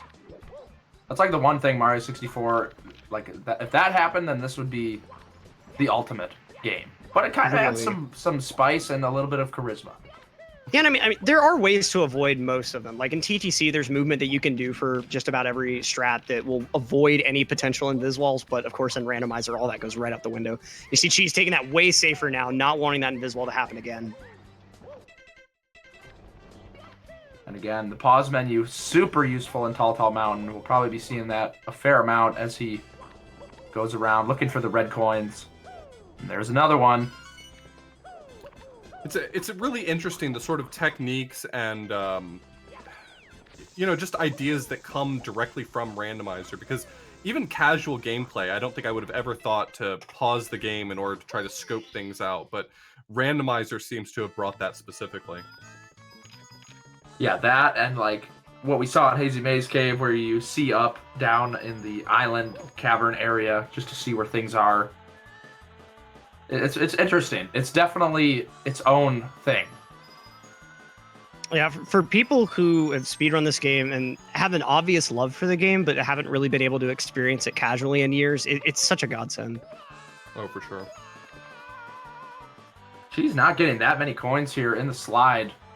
It is such a mess. What happened? Wait, did that coin just disappear? I don't know what just happened there. I think the slide boundary actually has of multiple zones. Yeah. Yeah. Yeah, the randomizer spawns you at a random spot within the first loading zone, which is why sometimes you don't spawn at the top of the slide. But that being said, it also has the interesting side effect of if a coin spawns in the crossover between two loading zones, sometimes it's just uncollectible. And that's exactly what happens with the IROC star that I'd mentioned earlier, how sometimes a star will spawn in there and you can't even collect it. It'll be right within your grasp. The coin thing, it happened a lot more in Point 4, I think. I think, like, there were some cases where the coin line or coin ring would spawn too far away from where the vanilla spawn is, and so the game would unload it as you got further away from where the vanilla spawn was. It used to be a pretty big problem in Wet Dry World with either the coin ring or the coin line getting lost that way, and then you'd be unable to complete 100 without going to town. These sorts of changes teach you so much about the way Super Mario 64 works internally as well. Things like, for instance, when you're fighting King Bob-omb, it's kind of interesting how he decides where his fight ring is and how easy it is to send him out of it and cause him to restart the fight.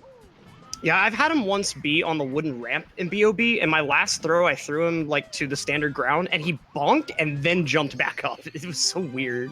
Yeah. If he spawns on top of some of those rock formations, sometimes throwing him off of the rock formation will trigger the same thing like you've thrown him off the mountain. And so you actually have to like walk him off of the rock formation and throw him back onto it. I don't think I've ever had that one happen. That's just gross. Yeah. The one that makes me really interested is the Ice Bully. You can take him all the way down that snow ramp and he won't die. But the second he falls off, even if it's on just pure snow, he'll still die as if he fell in the water there. So I think the arena is just coded like if he's not on the arena area, then he dies. It's either that or it's like a height thing. That's my theory, at least for the Bomb King. Because whenever he goes below a certain height, he'll be like, nope, I'm out of here. We gotta get back to my arena. He does seem to have a little tolerance, though, because if you just throw him down a gentle slope, he won't try to tell you, like, you gotta fight fair. It makes no sense, honestly. Right? Like, he's gonna just throw you off. What do you mean? And the thing is, a bigger fall for that big of a Bob-omb, like, it should do more damage, but he just jumps and dusts it off like it's nothing. He's like, no, I can do that, no problem. But the little bitty Bob? Yeah. The little Bobs are what get him. Look, a man can only take so much. This is true. I mean, he didn't sign up for this. Bowser just showed up, gave him a shiny thing, and then said, now, if somebody comes by asking for it, you gotta fight them. Chris heading into town now. Yeah, there's that jump strat that I was talking about that you see in the 100 coin route for 120 star. It's little things like that that really allow 120 star runners to just do so much with Randomizer. I think Super Mario 64 is unique in the way that it is so well defined by having a firm grasp of the movement that speedrunners are actually do better here than other players have a chance to do. I can't tell you how many randomizers there are out there where speedrunners are actually at a pretty big disadvantage because you're so locked into sort of one way of viewing the game. I just don't feel like you run the risk of that with Super Mario 64 because it's so much about understanding the intricacies of the movement. Oh, yes. The movement and routing is also a pretty big thing. You know, making sure you can plan a good route so that you aren't moving around the castle too much. You're taking advantage of where the warps end up popping you out. Which, speaking of, huge shout outs to Luhu and Dan Salvato for their trackers for this game. Both yeah, of them they're awesome. They really, really help, especially Dan's, because you can actually track all the stars that you've gotten on Dan's. And that's really useful for being able to take like a very big cursory glance and be like, okay, where do I have the most potential? Especially in 70, where obviously you're not getting everything. So it's really good for seeing like, oh, I'm at 60 stars. This stage will give me 4. This one will give me 5. Okay, let's go. She's finding the shell. Pretty good find to have early on. There can be some really annoying coin placements, especially Shifting Sandland. You have these huge mountains and some slopes in Mario you can't get up. Like they're coded a little bit differently, and you can't simply just kick up them like you'll see in Bob on Battlefield a lot of the time. So the shell helps a lot. Yeah, and for whatever reason, like with SSL, you'll even see occasionally things will spawn like on the very edge of the death plane, or even like slightly into it. I'm not sure what exactly they've like set as a no spawn area in this level. I don't think that they set very much of the quicksand maze. And that can be kind of a chore whenever... I don't think I've ever seen anything spawn inside the quicksand itself. Is that a possible spawn location for stuff? Oh, Cheese getting caught by the tornado. Yeah. No, I've never seen something on the death zone, but very close, like on the edge of the maze, for example. Yeah, that's a big one where I've seen it. Even though I think part of it isn't technically a death plane, it's like you have a slope leading off into the edge of the world quicksand, and then on the other side of that slope is just the maze quicksand. So it's like I don't understand what in logic is causing it. Cheese wants this box, but it's just like you were talking about before. Some of these slopes, you just can't really stand on them. Yeah, Cheese figures it out, though, gets the box, gets his 5 coins. He's doing quite well, actually. There's a lot of coins in the pyramid, so his plan... All right, there we go. We're in the pyramid. I wasn't sure if he was going to try to pick up reds, but... That's spawn, oh man. Yeah, you can't do 100 with reds in SSL. There just aren't enough coins outside the pyramid. Right.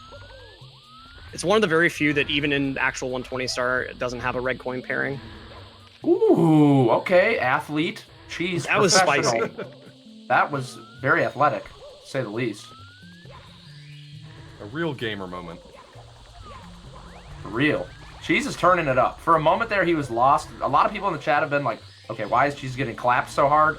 The beginning was just very rocky. He had multiple stars where he got halfway through like 100 coin and then died.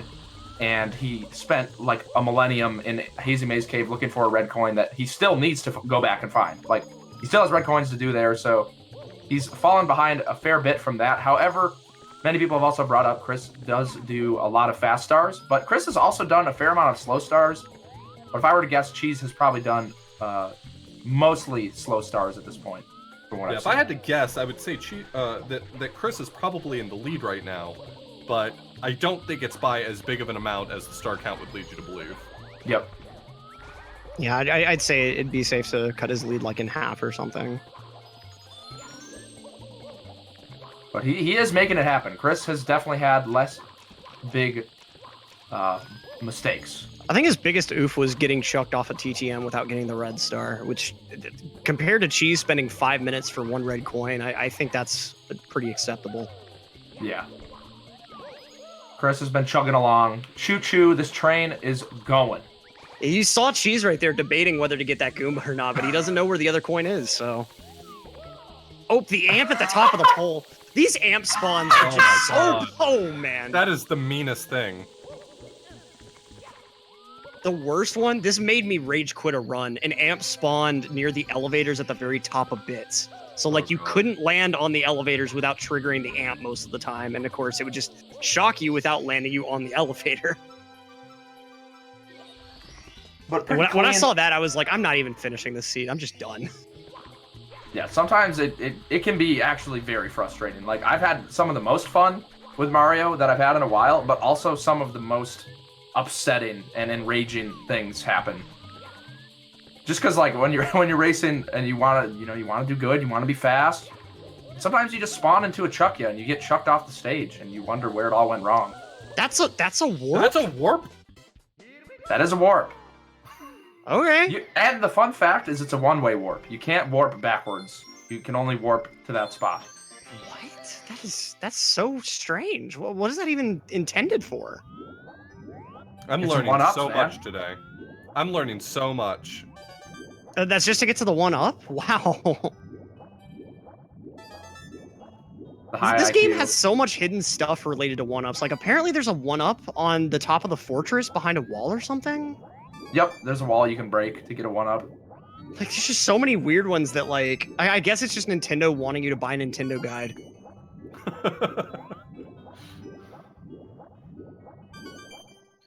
I wish that was a mechanic. 2 all over again. You don't know to crouch by the lake, you're never gonna figure it out. That'd be cool if they had more stuff like that in Mario. Like they don't have too much hidden stuff. That there's a fair amount of things, but they aren't like progress things. They're sort of like bonus things. I think Odyssey does a pretty cool job of it. There's occasionally like piles of coins in little areas that you really wouldn't think that the developers even knew that you could get to. Yeah. Like in Sand, that there's this bullet bill room that you can get very easily on top of the walls, and like tucked off in the corner there's a pile of coins. Just like a note from the devs, like, we knew you'd find it.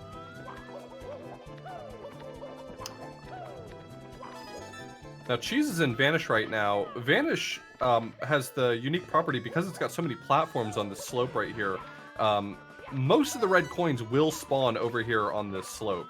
And so you're going to see him spending a lot of time trying to suss out how to get to each and every one of them on this slope. This is actually a very good Vanish layout because the star spawner's back at the bottom, and it doesn't look like there are any reds on the end, which can just take tons of time each. He is flying. Using the flame is actually a pretty efficient way of getting up here. Cheese with a very high IQ. With that beautiful long jump strat for that 5th red. When reds spawn on that railing, it can be finicky. She's making short work of these reds. I mean, they're non-trivial. If you're not expecting to get hit by quite so many of these flames, they can really show up in inconvenient spots on the slope. Yes. That is like Randomizer in a nutshell. Like, sometimes you just die because you were like, oh, I didn't know there was a flame spitter right next to the cliff. Well, now I'm flying off. But quick 8 reds for Cheese. Masterful movement. The guy plays the game. He definitely knows what he's doing. Yeah, you know, I came into this race thinking that these were 2 first-time players, so it's awesome movement to see. Indeed. Cheese is making headway. He's getting towards that point where the slow stars are counting down. There's not very many left to get, and we're going to start seeing very quick progress happening as we get into the second half of this 120-star randomizer. Brought to you by the GDQ Hotfix. Yep, and I see some people asking in chat yet again. So randomizer means that all the objects in the game that can be randomized pretty much are, and all the loading zones will lead to different areas. So as you saw there, Cheese just entering Dark World, getting straight over to Womps, and then that star just spawning right over the lake for him. That's pretty much what you can expect from randomizer. Just all the coins, enemies, stars, signs, toads, anything that you can think of is probably randomized. We've still got a lot of open stars we haven't seen. You know, neither of our runners have found all the star toads, but then again, they're probably going to be gated behind relatively high star counts. And then neither of them, I don't think I've seen either of them do the 50 MIPS at least. Oh yeah, definitely. I haven't seen Chrism go for MIPS again after 50. Now, I don't think either of them have been to Metal Cap either, and that can be a pretty significant spawn depending on what exactly it is. Cheese did get Metal Cap, I think, right at the beginning of the race, if I'm not mistaken. Before you had gotten here. Oh, okay. Do you happen to remember what was in Metal Cap? Yeah, it's Metal Cap. Oh, okay. Really convenient. Yeah, that's pretty much Metal Cap is only good if you only need to visit it once. At which, like, more than likely you'll get a spawn near it in HMC at some point. But if it's a stage like Wet Dry World or Snowman's Land or something like that, it's just such a pain. Yeah, or if it's a stage that you think you're going to find yourself dying on a lot, like TikTok Clock or Rainbow Ride, ones where any small mistake is going to cost you, then your 6 trips to that stage become 7 or 8 or 9. Oh, yeah. Not that either of our racers have any problems executing on these stars, just saying things happen. Some stages are just worse than others is all I'm getting at. Oh, what a carnival spawn. See, those, I don't normally do carnival, but I think it's in the same class as all the other like fights and things that spawn stars. That's completely random. If he went and redid the strat, it could spawn right next to him. So that's just extremely unlucky. And this is where the deviation is going to happen between our racers. While they are playing the same seed, which means that things that got moved are going to be moved to the same location for each of our racers, you are going to find that event spawns are random even for the same runner. So if Cheese were to go and do the merry-go-round one more time, that star is going to spawn any random place.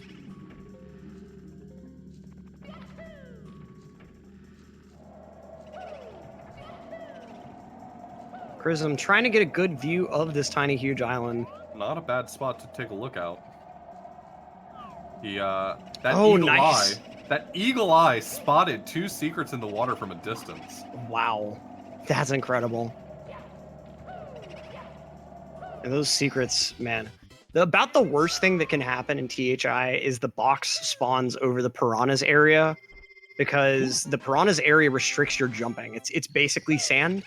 So in some cases, if the box is high enough, you have to go at it from the upper ledge, and it's so hard to hit precisely.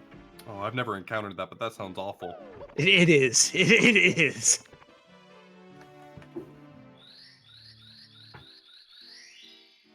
This has been a really great race so far. You know, Chris heading back into Wet Dry World. Wet Dry World, infamous in Randomizer for being a really straightforward stage. Just in and out, grabbing some quick freestanding stars, some quick box stars. Even the event stars are pretty easy to execute on. Yeah, Oh, it's yeah. probably it's up there with Womps as like the quickest, consistent stage in randomizers. Yeah, it's really only the town stars that kind of bring it down a little bit. And with the new update too, one of the big things that they fixed a lot of was used to the town reds, at least one of them would spawn out of bounds, but that's since been fixed, so it's a very consistent star.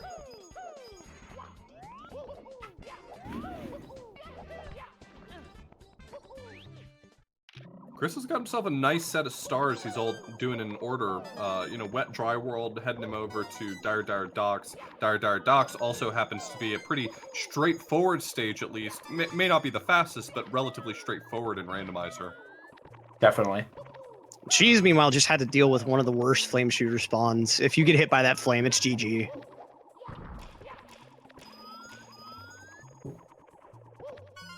But nice red coin grabs here. Ooh. Not doing 100 though, or not doing reds. He's looks like he's just trying to pad his numbers for 100. Yeah, not spawning that star. Those red coins were close too. That was pretty precise red coin grab. Okay, the accidental bop. That is a nice surprise. Taking out the piranha plants. Got to find all 5 of them hidden around this gigantic island to spawn the star. If you head into the cavern where the red coins are, does that reset the piranha plants if you're trying to do 5 piranhas? That is a good question. Yeah, I don't actually know. She's finding the box star right quick. Doesn't That's a want good anything to thought, do with though. it though.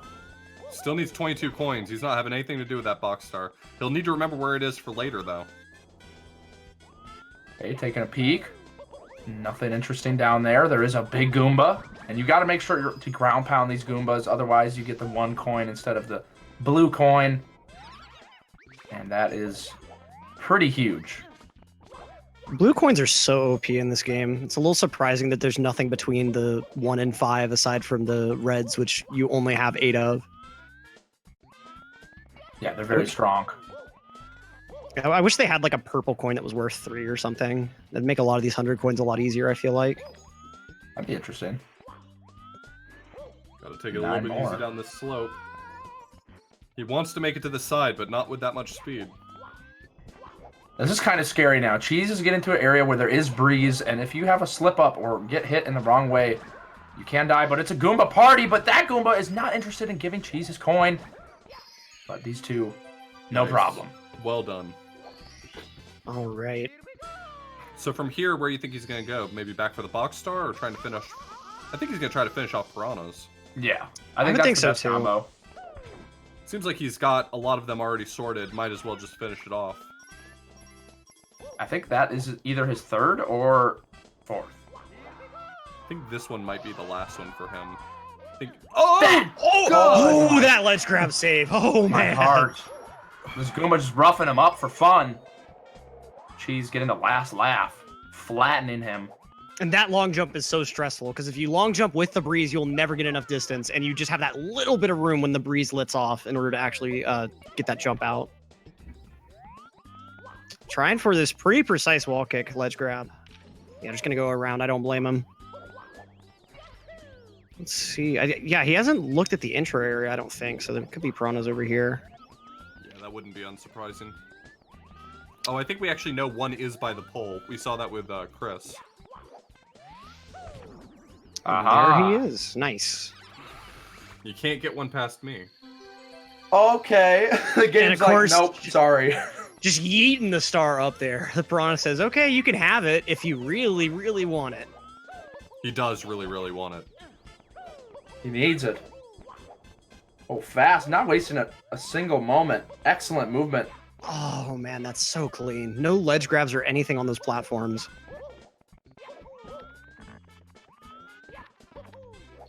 But of course, oh, wow, very nice Of course, grab that there. star wasn't going to make it easy for him.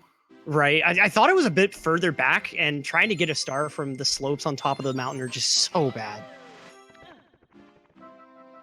Cruisin, meanwhile, got himself a nice little loop going. Yeah. Hey, a loop with a little bit of walking, still a loop. Yep. And now it looks like it is time for 100 here for Chris. Wonder if he'll use the shell. She's got a lot of mileage out of using the shell, so we'll see what the plan is here. The only problem with that is these obnoxious tornado spawns. You know, they can really mess you up. You know, you grab that shell, you try to start using it, and then one tornado takes you off of it. Yeah, out of nowhere. The worst tornado spawn I ever saw was one right in front of the entrance to the pyramid. So you try to go in, and then you just get sent flying. Oh, man. That's awful. It was pretty funny. The worst ones I think I've had are the ones like near the towers where you have to spawn Klepto and you're just trying to stand up there getting the bird, and in the time it takes him to get over there, you'll probably get blown around like 3 times or something ridiculous. Trying to get the bird, and the tornado flips you the bird. It's a tough life. Yep. Prism working handily through this 100 coin though. Yeah, doesn't seem interested in finding a shell, just doing his thing. He has a wing Wing cap. cap can be a good substitute for the shell here. You know, we talked before about how Cheese had a deficit to overcome, but honestly, a lot of credit goes to Chris. You know, he didn't just start off with a pretty decent lead. He really managed to hold on to it. He has not made really any significant errors throughout this. It's really the only thing is the chuck, yeah. And it wasn't really his mistake per se. No, he had had an issue with the red coins. Didn't finish the red coins in TTM, but other than that, I think that was his one error. Moving on into the pyramid, a little bit light on coins compared to Cheese. Now, does the pyramid have a lot of coins to work with here, or is he going to not be able to finish off 100 from where he's at? It has a decent number, but it's going to be tight. Gotcha. Yeah, it's going to be quite tight, I think. That is one thing Cheese didn't get, though, was that full line and the full ring up there. So that is going to help Chris a little bit. Well, this is going to make him work for it. He's got the 15 coming up here, so he's just going to have to source out another, 23? And there's the good 5. Quick maths. Oh, that nice reaction with the wall kick there. Oh, okay. Oh, did not want to miss that last blue coin.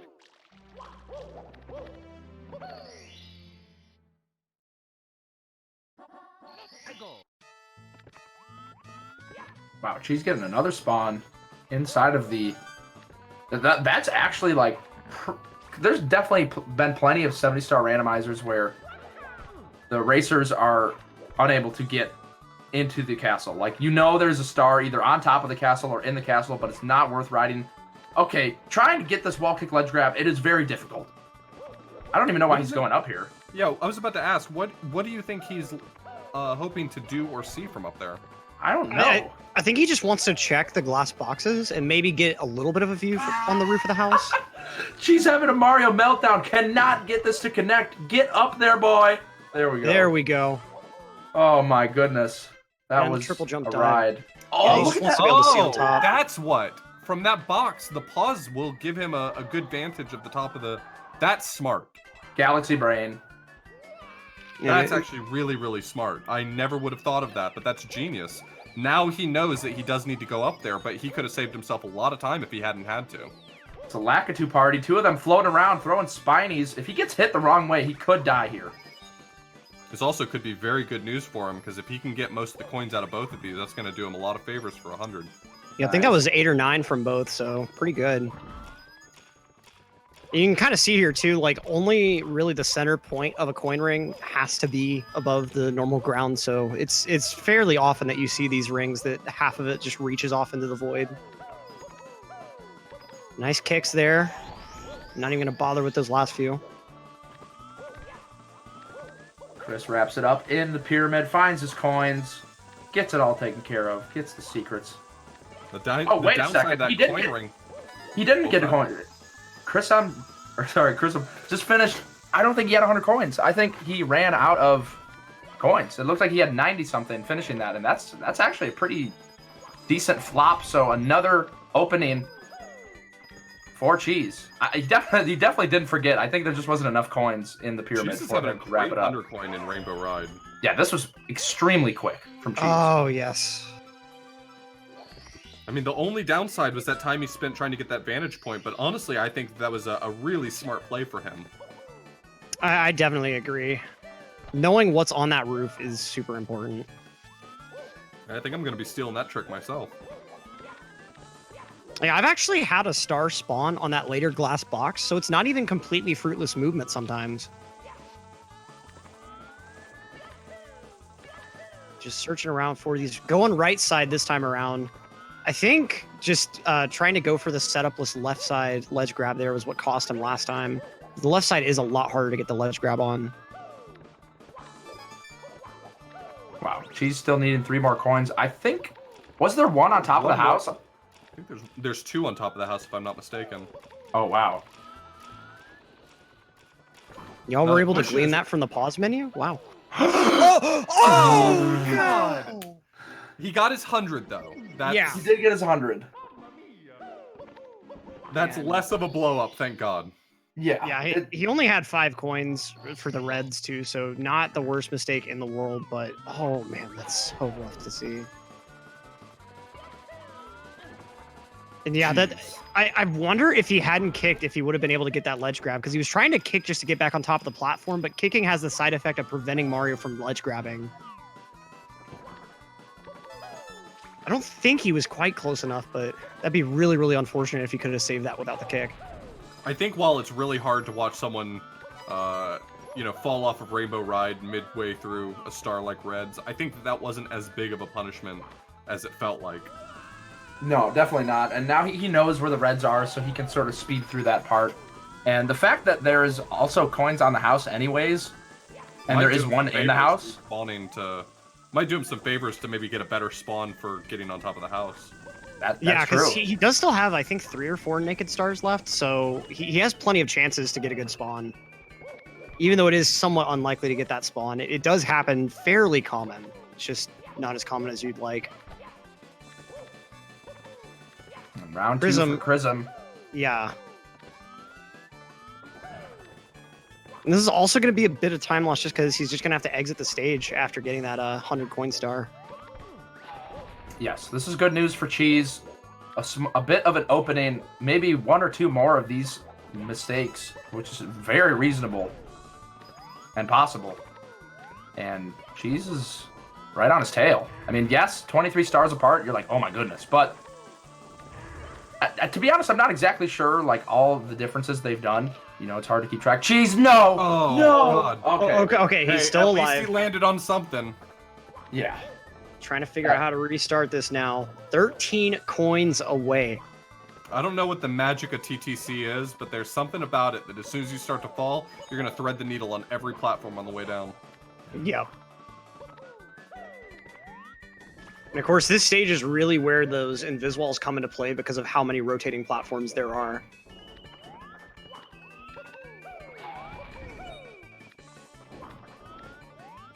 Coins saying goodbye. There's definitely got to be one more 10 coin box around here. Yeah, he was So- pretty near a box whenever he fell, I thought, so... And there's at least this one, and there's one... Okay, so that'll be his 98, it looks like. Oh, Not bad.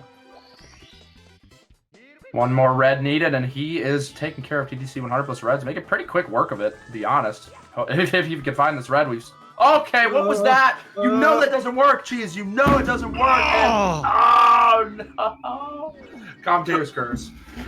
Man, that's rough.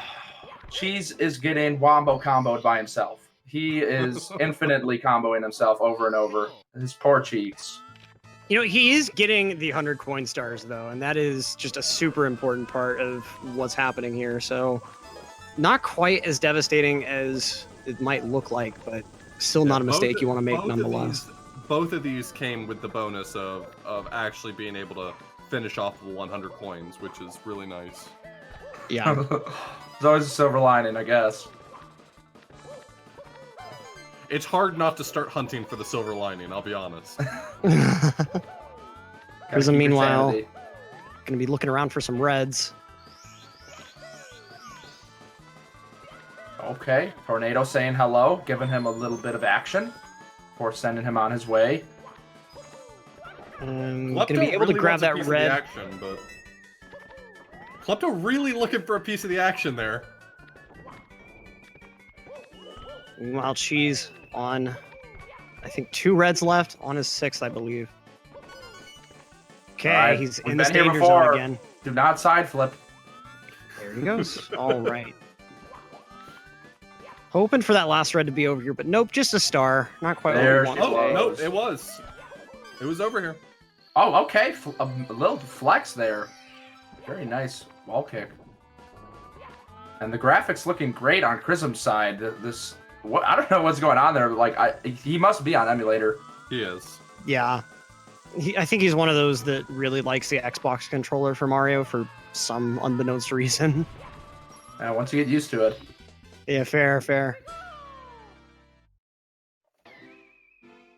But she's rocking the EverDrive on authentic Nintendo 64 hardware, which will cost him a little bit of time, but nothing too huge.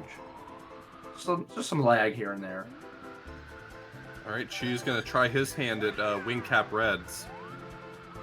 It's so easy to miss one, and there's no way to come back for him. So he has to be very careful to get them from top to bottom. Yeah, I really wish that somehow the randomizer team could put a cannon hole right in the middle of the stage. That would make this star so much less of a Monka-esque, because sometimes they just all spawn really high, and you either have to just grab them stupid fast or lose speed and just hope that you'll be able to make it. Pretty spicy. He had a really good red coin, though. I'm surprised he's just now doing this star, honestly. I thought he had already gotten this taken care of. Yeah, same. I think he wanted to just be done with TTC first, maybe? Or at least, like, get closer to being done.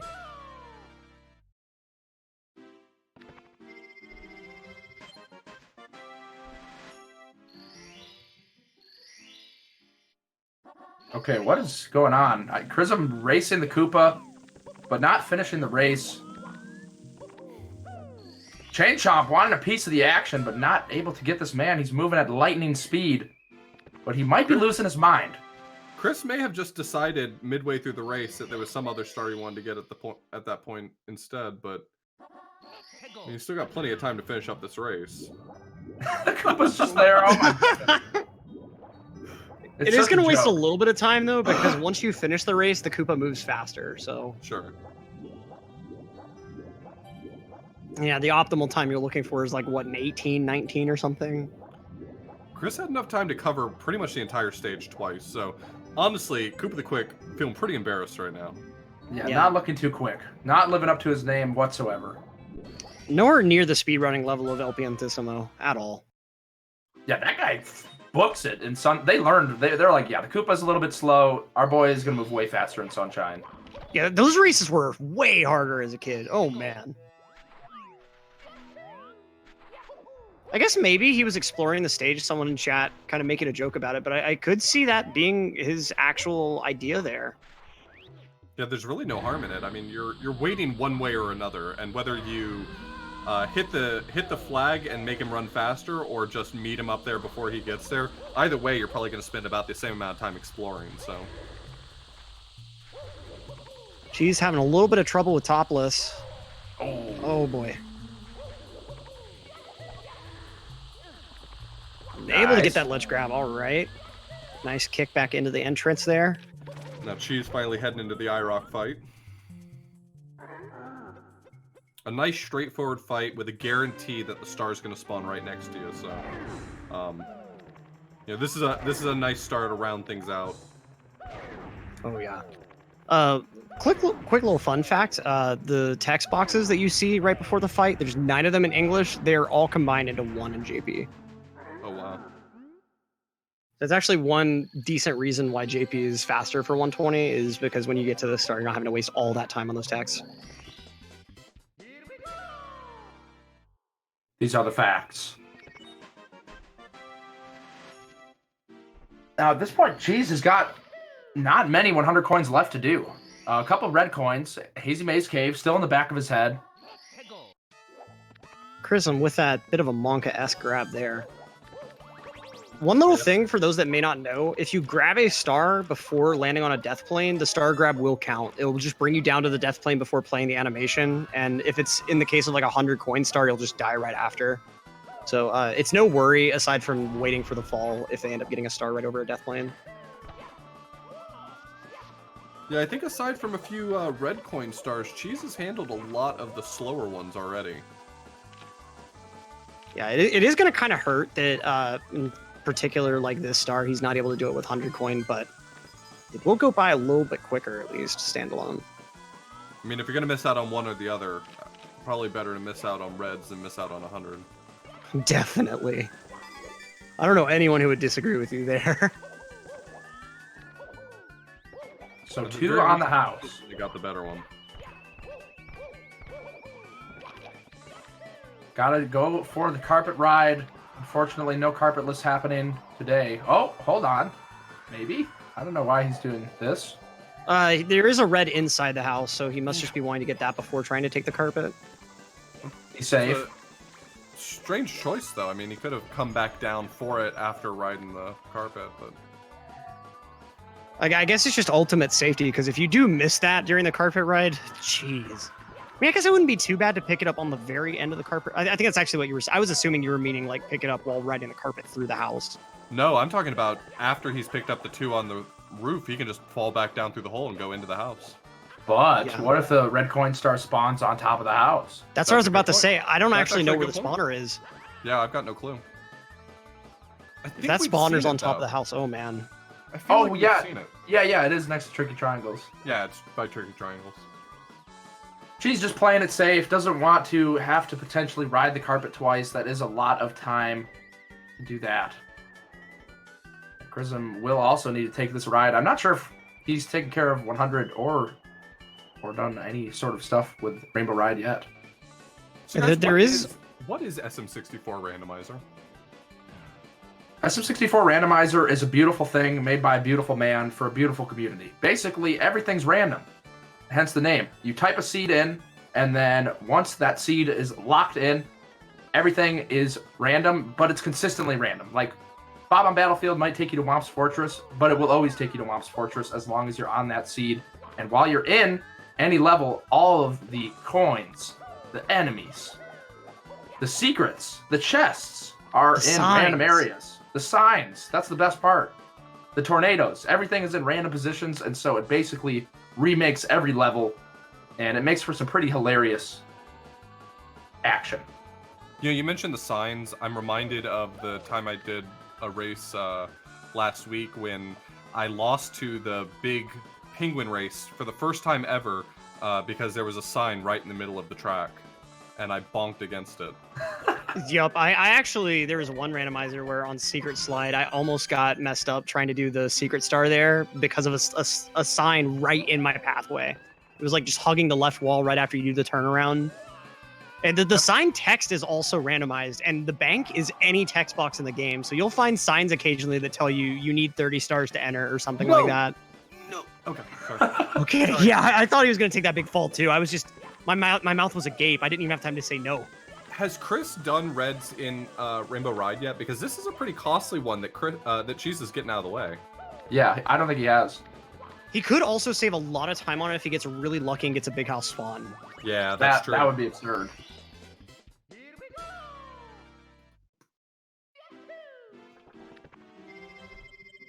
Can you speak as to why people would choose 70 versus 120? 120, there is that stress of like, there are some stars that are just going to have ridiculous spawns. With 70, it becomes more a game of trying to figure out what the optimal 70 are. And there's like a decent list that you'll pretty much always try to get. But there are like a couple of stars that you'll be looking for is like, okay, is this fast this time? Is this slow this time? And so 70 is a lot more about just picking up the fastest ones, whereas 120 is just figuring out how all of the stars are randomized, how to do everything. So it pretty much just comes down to like whether you're trying to just optimize your movement getting everything or just trying to optimize what you're getting. It also makes a pretty big difference where the stages appear, because if you find yourself in a really neat loop, you may opt to get a few more stars out of some stages so you can keep pace with the rest of the loop versus, just going for the stages that have the good stars. Yeah, routing is super important in 120, but it's very, very critical for 70. Finding those loops early on. And it's also a matter of like, you really don't want to dry out any area of the castle, because if you end up at 60 stars, but every time you get dumped upstairs, you can't do anything, that's going to waste a lot of time. So finally finding those reds, spent a fair amount of time looking for them, but he's got them done. She's found the box star, but I think he's got his eyes on the 100 coin star, so... Indeed he does. That's why you'll see a lot of these runners be very careful about the way they open a box. You sort of get into a habit of ground pounding to open a box, but that's a great way to collect a star when you may not want to, so... Yeah, that's happened to me plenty of times in Wet Dry World. I'll be trying to get the coins fast out of a box, and nope, it's a star box, actually. Cheese leaving that coin could actually prove to be a problem later on. Jolly Roger Bay originally only has 104 total coins in the stage. However, the randomizer update, they have like injected some coins into some of the stages, so I'm curious how much they have actually put into levels like Jolly Roger Bay. It's enough that 100 coin hasn't been painful anymore, but I still think it's not enough that I would opt to skip any coins ever. Right. 100 coin in Jolly Roger Bay in earlier versions of the randomizer was just a nightmare. If you got a bad ring somewhere, a bad line of coins where some of them appeared either out of bounds or just inconveniently placed. Oh! Wow. Oh! I thought possibly Chris was about to get tossed and take fall damage from the toss. Yeah, that would have been so bad. Did the Chuckya catch him? It felt like the Chuckya caught him. That's what it looked kind of like. Yeah, he did. I was wondering mashed. if the Chuckya hadn't caught him, whether or not he would have died from fall damage. Oh no, he was falling from fire. So when you're falling from okay. fire, you'll at least finish the fire running animation. Gotcha. Wow, that star is like on the other side of the planet. That seems to be the theme with Tiny Huge Island for both runners. The stars are not really interested in getting captured too easily. They're playing hard to get, star to get. But I get it. Yeah, a certain emote from Rock Chalk comes to mind. I think it says THI socks. Wait, was that? I think that was a pre-collected star. Oh wait, no, never mind. It was just in the water, so it looked blue. Right.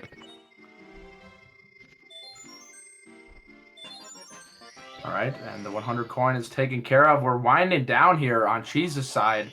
Doesn't have much more long ones to go, and we're gonna see him picking up the pace incredibly fast. This whole race, y'all have been like, what's going on? Chrism's going off. And yes, he is going off, but Cheese is now going off. So we're going to see who's really going off. Yeah, I think these star counts are going to normalize a lot pretty soon. I think we're getting close to the point where what stars they've chosen so far isn't going to be the deciding factor, and these star counts are going to start to make a lot more sense probably within the next 20 or so. Chrism with the Manta here. With the random spawn you get, sometimes you can't get those first 5 rings, so this can be really difficult. Cheese having no problem getting over to the Bob-omb and Wing Mario over the Rainbow, so that means he is going to have full access to the cannons, which is going to make it way easier for him to collect these coins. Yeah, that's super fortunate with the seed. This stage can be a huge pain. You gotta be careful too. You don't want to dip too low. Like these red coins are they're being dangerous. If you go too low, you'll hit the death zone and then boom, you're out of there.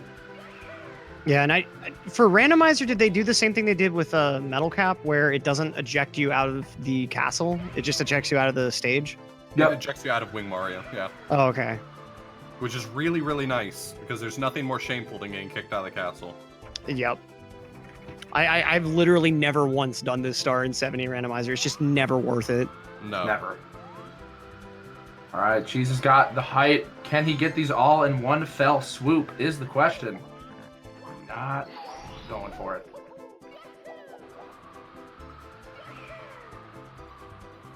Oh, that's not... It's going to be close! No, man. That is the worst. And the camera angle for flying is just so bad, honestly. Yeah, it's Can't kind really of do much difficult. with it. Especially while you're flying. Oh, Chris'em! Oh, God. Lethal Lava Land is extremely lethal in Randomizer. It does it's so live up easy to to its die. name in Randomizer. It definitely does. Yeah, he needs to get over to that shell ASAP. Oh, Oh, boy. Come on. Barely Red. landing on the M. The shell is right here for him. Okay. It's critical. He can still get hit by a lava spurt, but This is pretty good. Getting himself Okay. back up. Looks like he is all chill. Now, I would have died there just straight up. I would not have been able to save that. I've had that sort of death happen way too many times to believe in my ability to save it. This is actually another one that you can't do res with 100. There's just not enough coins outside the volcano. I guess he's going for 100 instead. Yeah, coins definitely seem to be his focus right now. Reds will be pretty easy for him to clean up later. Yeah, I've actually kind of considered adding LLL reds to my 70 repertoire because it seems decently fast. Like, I mean, it's not as enormous of a stage as some others, so I think with effective usage of the wing cap, it could be pretty quick. Yeah, it's sort of one of those things that's seed dependent. Like, sometimes, depending on the seed, you can change up your route because a star is just way easier than it might normally be on average. And I think red coins is one of those. I think he's ready to head into the volcano. Hot-foot it into the volcano, if you will. Oh, failing that triple. Okay. Nice damage cancel there. He probably would have had to work his way up this ramp anyway, so it's not that big of a deal. Wants to be a little bit careful not to collect those stars, though.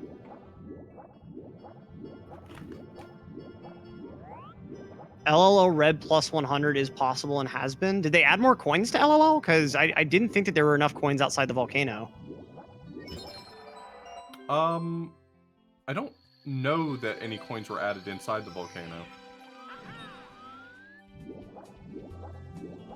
Oh, Yeah. oh, okay. Yeah, they're clarifying that with the bully kills, you do have enough coins. Okay, that makes more sense.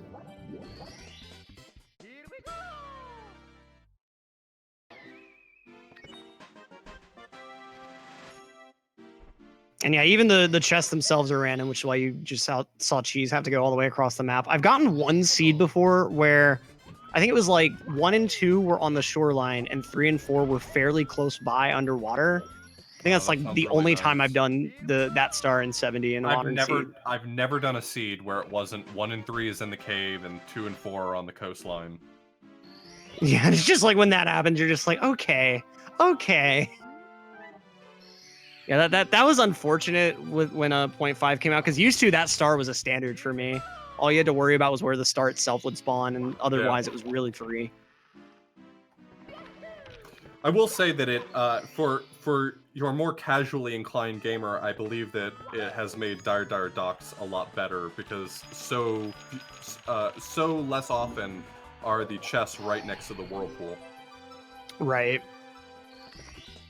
And Not that is the one thing to whirlpool remember is a too, huge like danger. It's just it makes it slower. yeah.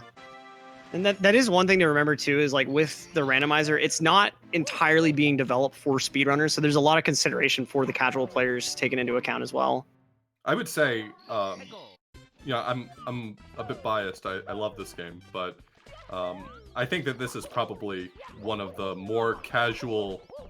I don't want to say casual friendly because it's still quite challenging. I would say it's more it's more enjoyable for the casual player, I think, because you don't need a lot of esoteric knowledge to understand it, like you might for instance, an RPG randomizer, or something like that.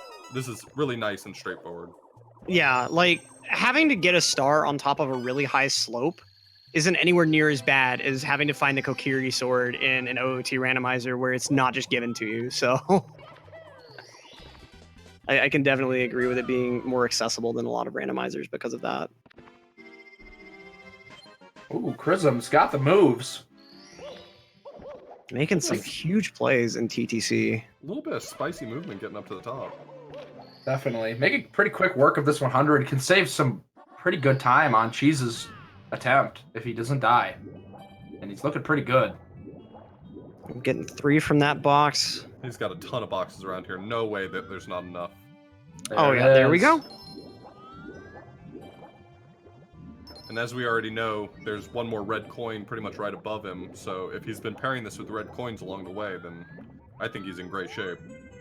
Should be Gucci gang, as the kids say. Cheese trying to get this chest. Has to go back around. Now, I actually learned that you don't have to be moving. Like, if the tornado is pulling you, you can hit a chest going backwards. Really? Yeah. It's kind of interesting. You just have to have the right angle and, like, be touching it.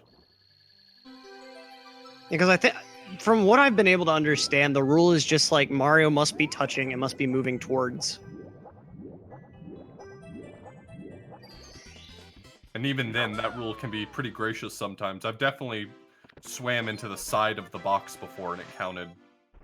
Yeah, I think like the entire front hemisphere is all active pretty much. Because there have been times where I've gotten spawns inside the JRB ship that are like right against the wall and you just have to swim down into it from the top.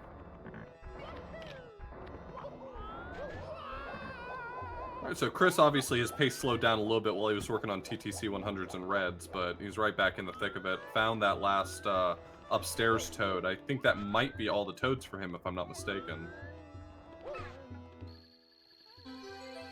Yeah, not 100% sure. I know Cheese got all the upstairs ones. I'm not sure if he's gotten the basement toad yet. He has. I saw him grab the... It's right next to HMC. Oh, okay. Man, having wind cap is so nice. Shifting Sandland. Oh yeah, a lot of high platforms for you to get off of so that you can just really easily maintain speed.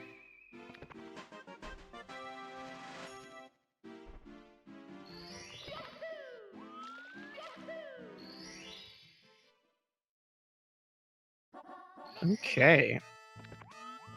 I think the one main thing that still separates the routes that Cheese and Chrism have both done is that Cheese has done Rainbow Ride, Reds, and 100. Granted, they were done separately. He does have both of those done. Yeah, that is at least like 4 minutes, probably 3 to 4 minutes. I think we're gonna see a lot of this stabilize as Oh, as the crash! once they get closer. Oh man. Thank goodness that SM64 you can save after each and every star. It's only the pain of getting back to the level you want to enter, but still a huge annoyance. Yeah, on top of the unfortunate things that he has ran into throughout this randomizer, getting the crashes as well. Pretty unlucky. She's not playing around. He's going to take this opportunity to head straight into Bomb on Battlefield. Yeah, pretty smart move, having Vanish Cap open like that. I mean, granted, with 70 stars, you'd expect Vanish to be open by that point, but... I mean, honestly, this is just a case of Cheese making the best of a bad situation. If you're going to send him back outside the castle, might as well hit up this level that he's been neglecting a bit. Yeah, now, he crashed on TTC, right? So what did he have left in there? I guess a couple Naked Stars? Yeah, Probably. that is correct. 'Cause I have seen the crash. It's a lot rarer, but I have seen it with HMC as well, so... Those are the only 2 stages it's occurred for me on. Now, is that specific to console, or is it, does that happen on emulator as well? It's only console. Okay. From what I understand, what happened was they made some changes to like the base graphics software, trying to like lag reduce just a little bit on console, and something about the way you spawn like I don't know exactly what happened, but I think it's just like it tries to spawn you in a really weird area and isn't able to load the objects. So like it's something with where you spawn is why it's just completely random. There's nothing you can do about it. Gotcha. And I'm sure they'll it figure it never out. happened in 0.4 at all. So it was one of the changes they did to 0.5 that made it happen, unfortunately. Yeah, apparently they don't have an EverDrive. Like, the creator does not have an EverDrive to test on, and that's why it's also really difficult to figure out and sort of troubleshoot what's going on, but I'm sure they'll figure it out. We need to buy our boy an EverDrive. Yeah, I mean, I think he Honestly. deserves it. I He's been could be doing wrong, all but this I work think for the community. I think he deserves an EverDrive. All right, we've officially started the fundraiser for the EverDrive.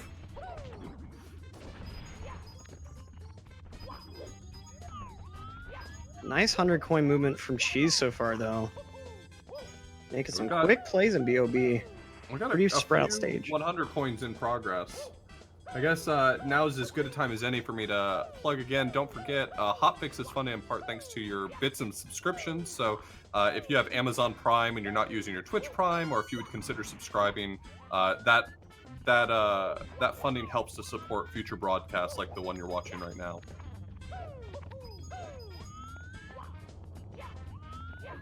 Prime sub. So nice. Amazon Prime really coming through clutch on multiple levels. Absolutely. Oh, Oh boy, by the Cheese with a boulder. big old slide down the marble staircase. What There really this is man? mo- Don't know what he's doing. Sorry, God. Oh yeah, he's trying for this ring. It looks like. Oh, I was just gonna say like, there's a ton of marble in the Mushroom Kingdom. Don't really know what it is. Cheese is getting completely destroyed by these balls. He just really wants that coin ring. I mean, man, there's other coins. Oh, here we go. The brain power is being used. Taking the wing cap. Getting Okay. a couple. That was actually really nice. You got both of them. Oh wait, never mind. Yeah, I think there was still one more that spawned out of bounds, but I think that's the one he grabbed. Just needs 2 reds, and he is moving on out of there, at least with the 100 coin. Gonna just go ahead and go with these Goomba coins. He's got one more red.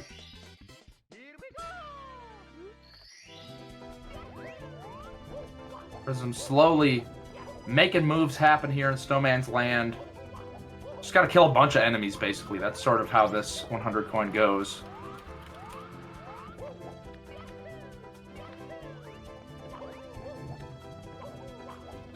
Oh, where is the red? Nowhere on top of the mountain. Probably gonna have to do some island movement.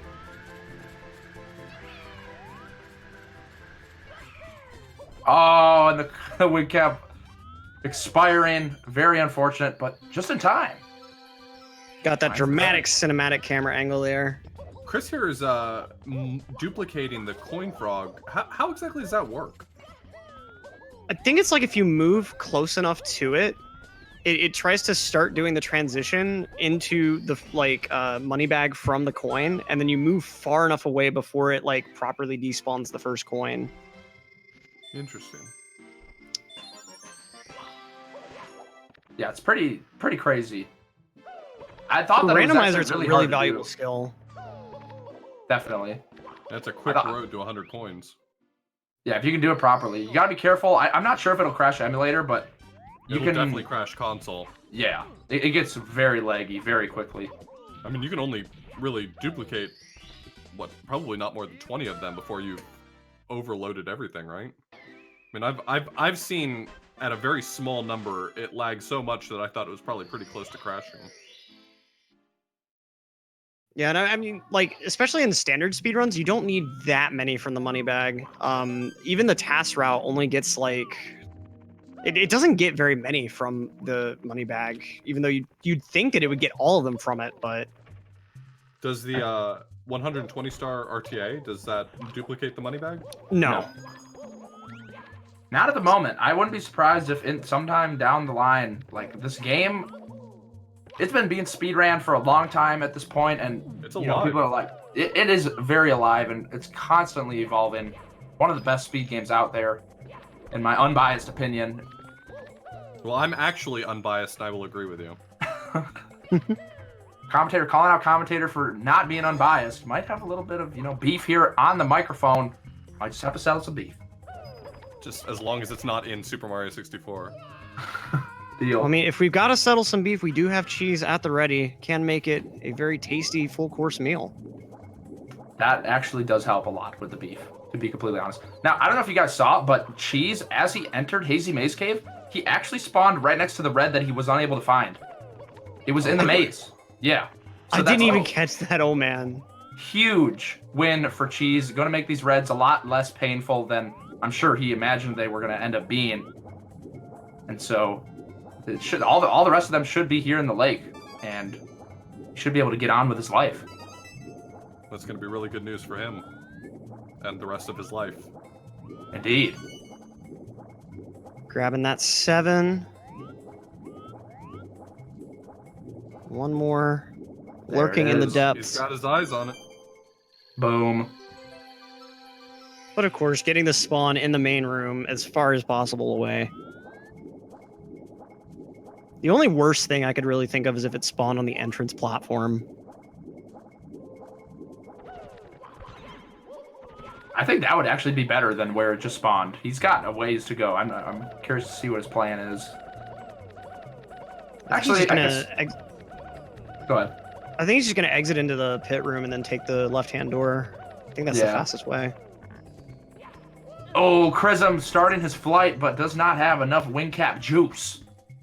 Gonna have to go on foot. Oh, And taking he's burning his another burn hiney. there. Scary. Gotta get Just okay. enough. Grabbing the star on that burn. I'm glad that those 8 coins didn't go to a waste.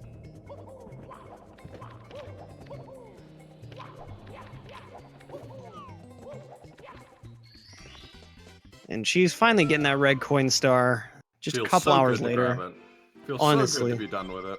Yeah, that was a headache. And now it's all finished.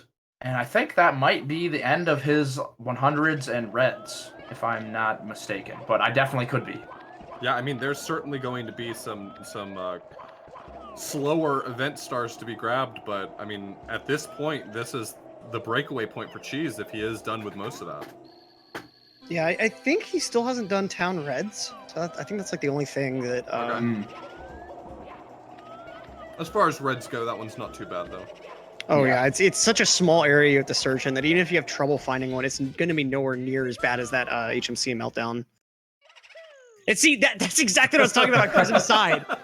He will not die on the ramp, but the second he hits the snow off the ramp, He got the star spawning on the bad slopes. Yeah, this actually can be very difficult to get. We'll see. Chrism has probably been here many times before. That is not going to work, though. Yeah, I'd like to imagine that this isn't going to be as hard for Chris as it might be for some people, but this is not where you want that star to end up. Right. Okay, he's looking pretty good so far. Not quite sure where it spawned, actually. I thought it was right around there. Yeah, he went exactly where I thought to go, too. And Not shell playing strats. Not playing any games, just going to take the shell. Oh, Oh, that it is was up high there. up there. How in the... What? Yeah, that's not great. This is just randomizer, baby. It's the beauty of randomizer. I think that this is possible with a perfect height ground pound. Yeah. But he's going to have to be very... Nah, Oh I my think he might have to God. go from... He'll either have to respawn He was it. in like the perfect position. He just needed more height off the slope. But yeah, he's taking advantage of the fact that it is an event spawn, so he will get a better one next time, hopefully. Hopefully. That was a rough spawn. I've had those there was one time that a star spawned at the very, very top of like one of those really steep walls in Snowman's Land, and I'm pretty sure that one wasn't possible because I had no room to even like go back and get more speed for a higher jump. Like I literally had no room to do anything with that star. It was so stupid. SL, I think, is probably the worst stage for those edge of the level spawns because like all the walls, even though they're really steep, they can be kicked up, and just because you can do it doesn't mean you should be expected to, in my opinion. It's like Ian Malcolm from Jurassic Park. Just because you can doesn't mean that you should. Yeah, there's a lot of rough spots in Snowman's Land. It's great when you can find the shell to help you out with it, but honestly, some of those spawns are just really rough, especially when you get them on those dark gray slopes that you really can't kick up very well. Yeah.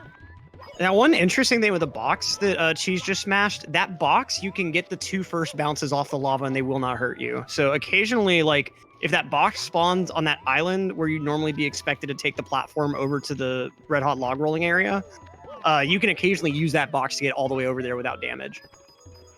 So Cheese still had the 100 in Lethal Lava Land. Not a great 100 to have left, but he'll get it done.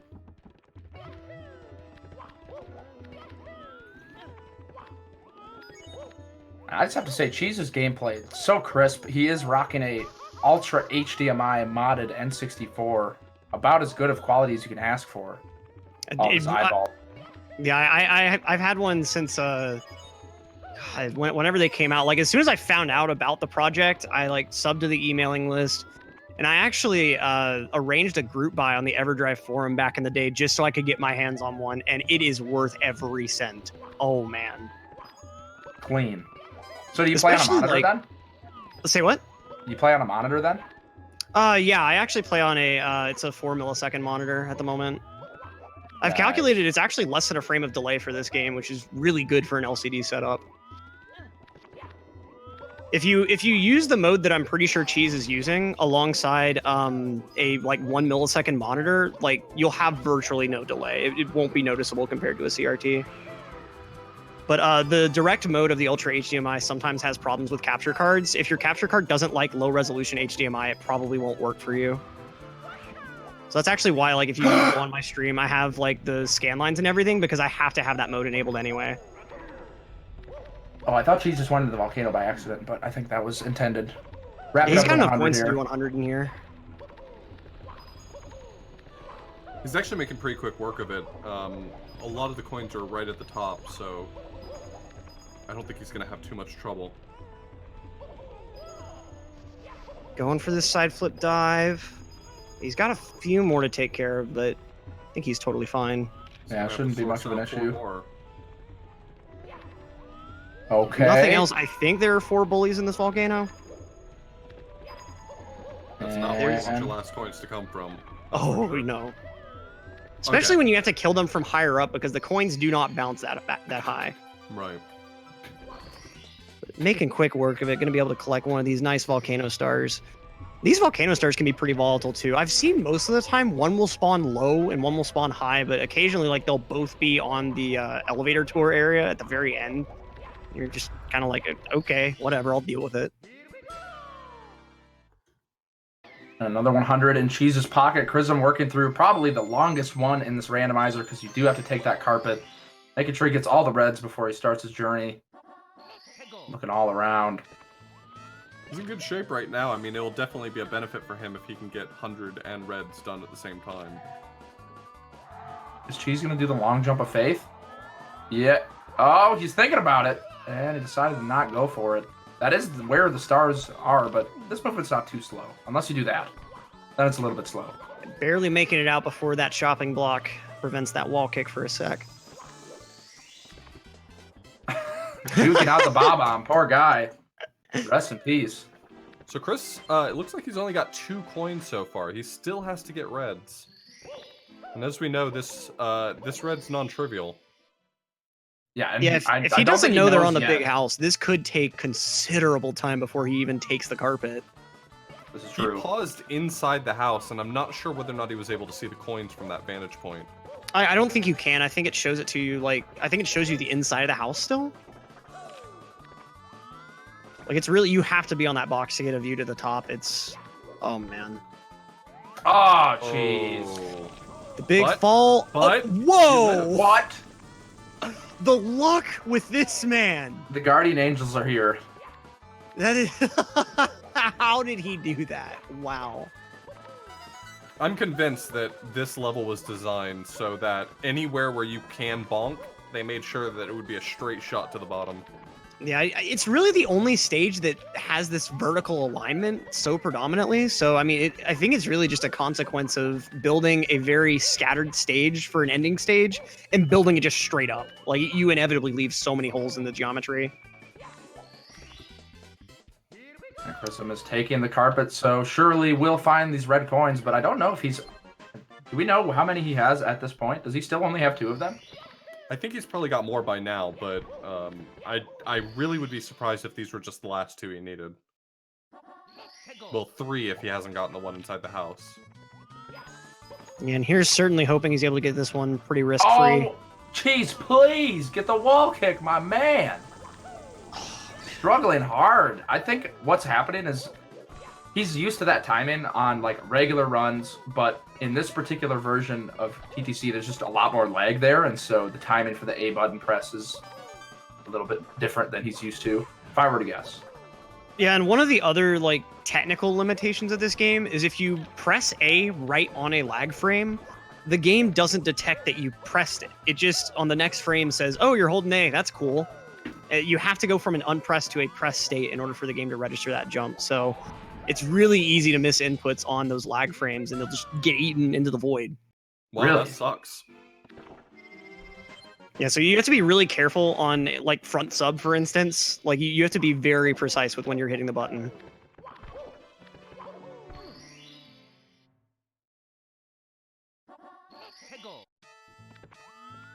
Oh, nice spawn from now, Cheese. Now he got the good spawn. Now that he's already climbed up here several times. Yup.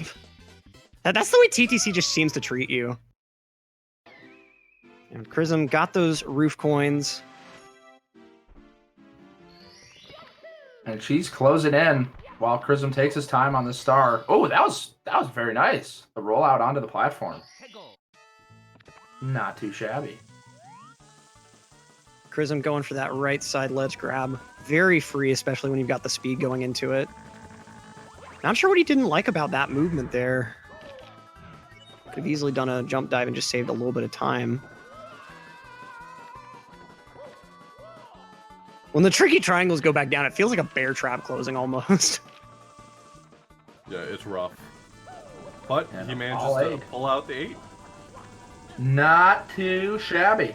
A nice routing, having it make sure the star's gonna spawn right next to where he finishes up the coins.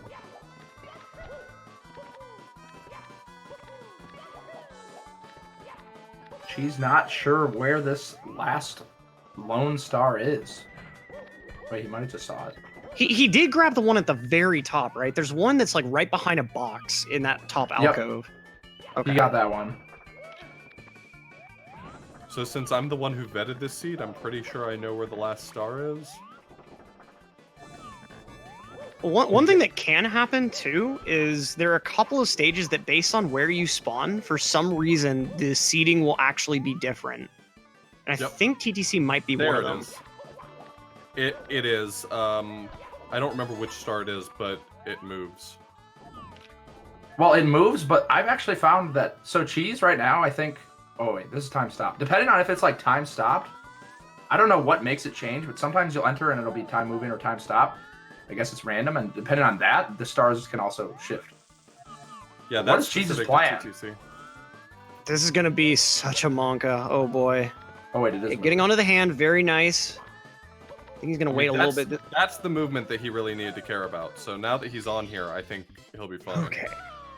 And actually, I think waiting there isn't the worst idea, just because that would be such a long fall of shame from collecting the star over the void. I think that one would have taken at least like 15 seconds or so. I've gotten one from about that high before, and it's not pretty.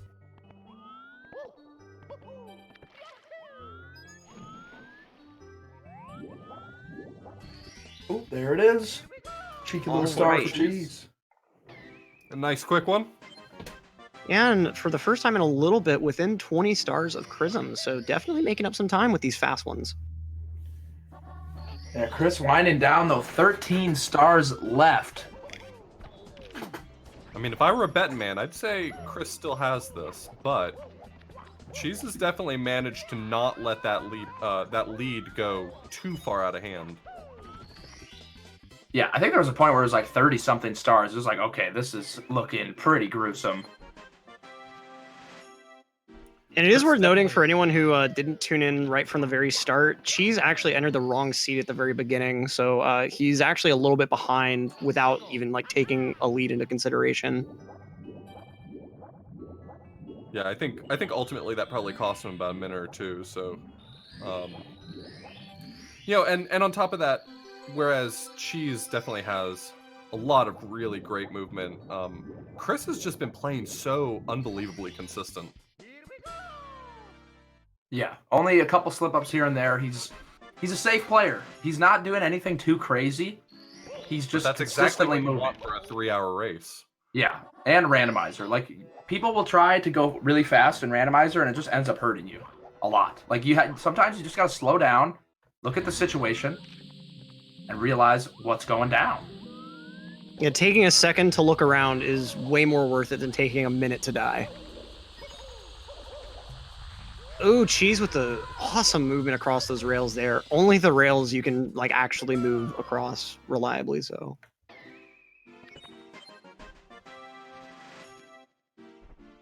And the chest for Chrism not looking super hot. She's already having to deal with look these. at that chest. That's a hot chest. Right on the edge there. Oh, this spawn is what Cheese is needed. Oh, man, that hurts. That does hurt. That would have a saved lot. him 2 minutes right there. Too little, too late. I guess the strat is you should get all of the lone stars in Rainbow Ride first to try and spawn up there. Yeah, that's what I was kind of saying earlier. When he had those naked stars, he definitely should have just used the spawns. I've even had it happen before where I was sure a star was on top of the roof, so I finished everything else, and it was a pretty easy spawn to get to, so I just kept exiting course every time I didn't get the spawn, and I got it, like, I think faster than the carpet ride would have taken still. You could do that, but letting RNG handle your fate it can be dangerous. Yeah, I mean, we run Mario because of the low RNG. If we wanted RNG, we'd be running Yu-Gi-Oh! Forbidden Memories or whatever that game is. Does it have no RNG? Oh, that game has all of the RNG. Like, I'm pretty sure... So that there's an RNG manip category that only takes like an hour or so. But, like, without doing that, I've seen runs take like 24 hours. Just for any percent, basically. The problem was that the game is just very unbalanced. And so you need, like, very specific cards very early on. And there's a point that you have to keep grinding duels over and over until you finally get one of these cards.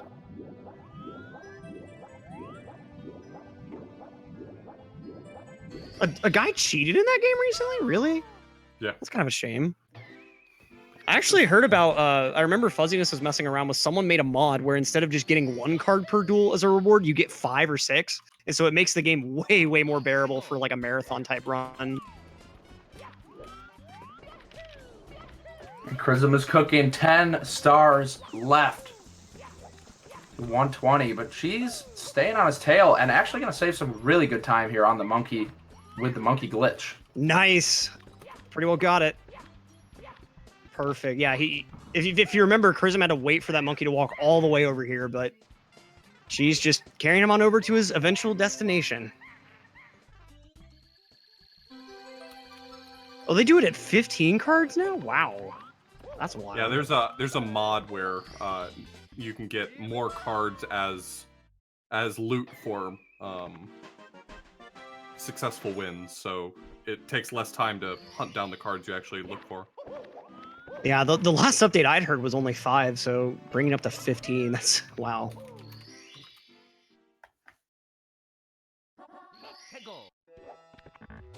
So I think part of it was like the game may have been released like a little bit before the card game. There was something with the timing of the game's release that like is partially why it's so hard.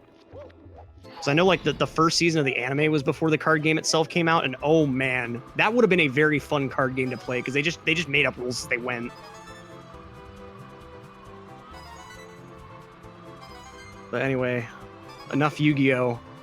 The heart of the cards must be with Chrism right now if he wants to clinch this out pretty quickly. She's making very quick work of these reds. Making it honestly look like a 70 viable. Oh wow, that movement was really good. He was just a hair off of that red coin. Right. That was about to be so slick. Destroy the moon, exactly. Exactly. That's what I'm talking about.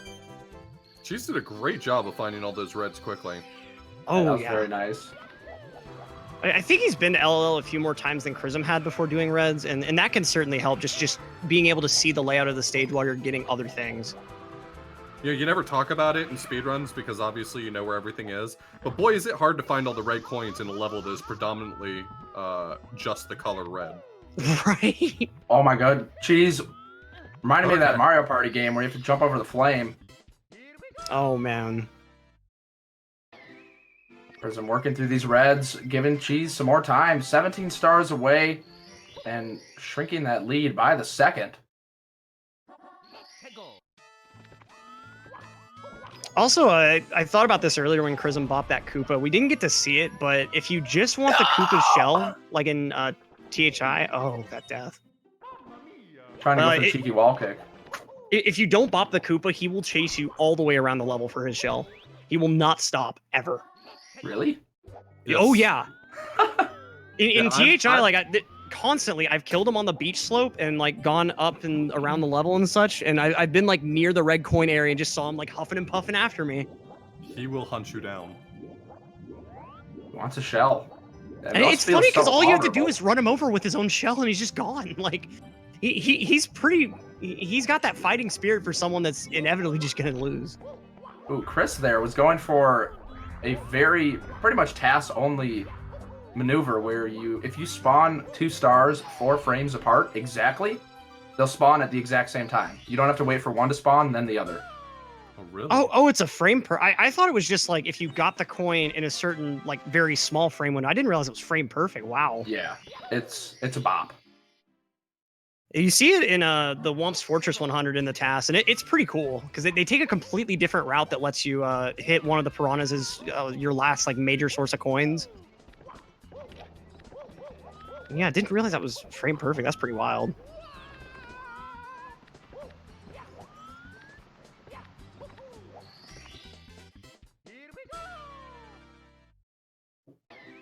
And while he is only 8 stars away, he's got... Okay, there's a short one. He might be done with 100 coins. I'm not 100% sure. Yeah, I'm not quite sure either. Are you talking about Chrism? Yeah. Yeah, I'm not sure. I don't recall having seen him do the 100 in Womps, but And you know what I just realized? I don't think Chrism ever went for bullies. I think he started to at one point and then ended up going for bully star when he was fairly close to the spawn. So that's going to be one. Cheese hasn't done it either, but Chrism might think that he's already done it. Or just might be saving it for last. That'd be a stretch if he thinks he already did it somehow. I think he did, actually. I'm pretty sure he did. The tracker? He must be. I feel like in 120, you pretty much got to be throwing the tracker down. It's so much to keep in your memory. For sure. And that's where Dan's really, really becomes useful too, is just plotting these last couple in 120. Yeah, I prefer using Luhu's personally for 70, but I think if I was doing 120, I would use Dan's. Yeah, I used to use Luhu's mostly, but I did find that for the very end of 70, Dan's helped me a lot. My only complaint is I wish that Dan's allowed you to track every individual star instead of just putting them into classes. Because it, like, it is partially my mouse can double click sometimes, and so it's sometimes hard if I'm not paying attention to realize, wait a minute, I don't actually have that many naked stars in this stage.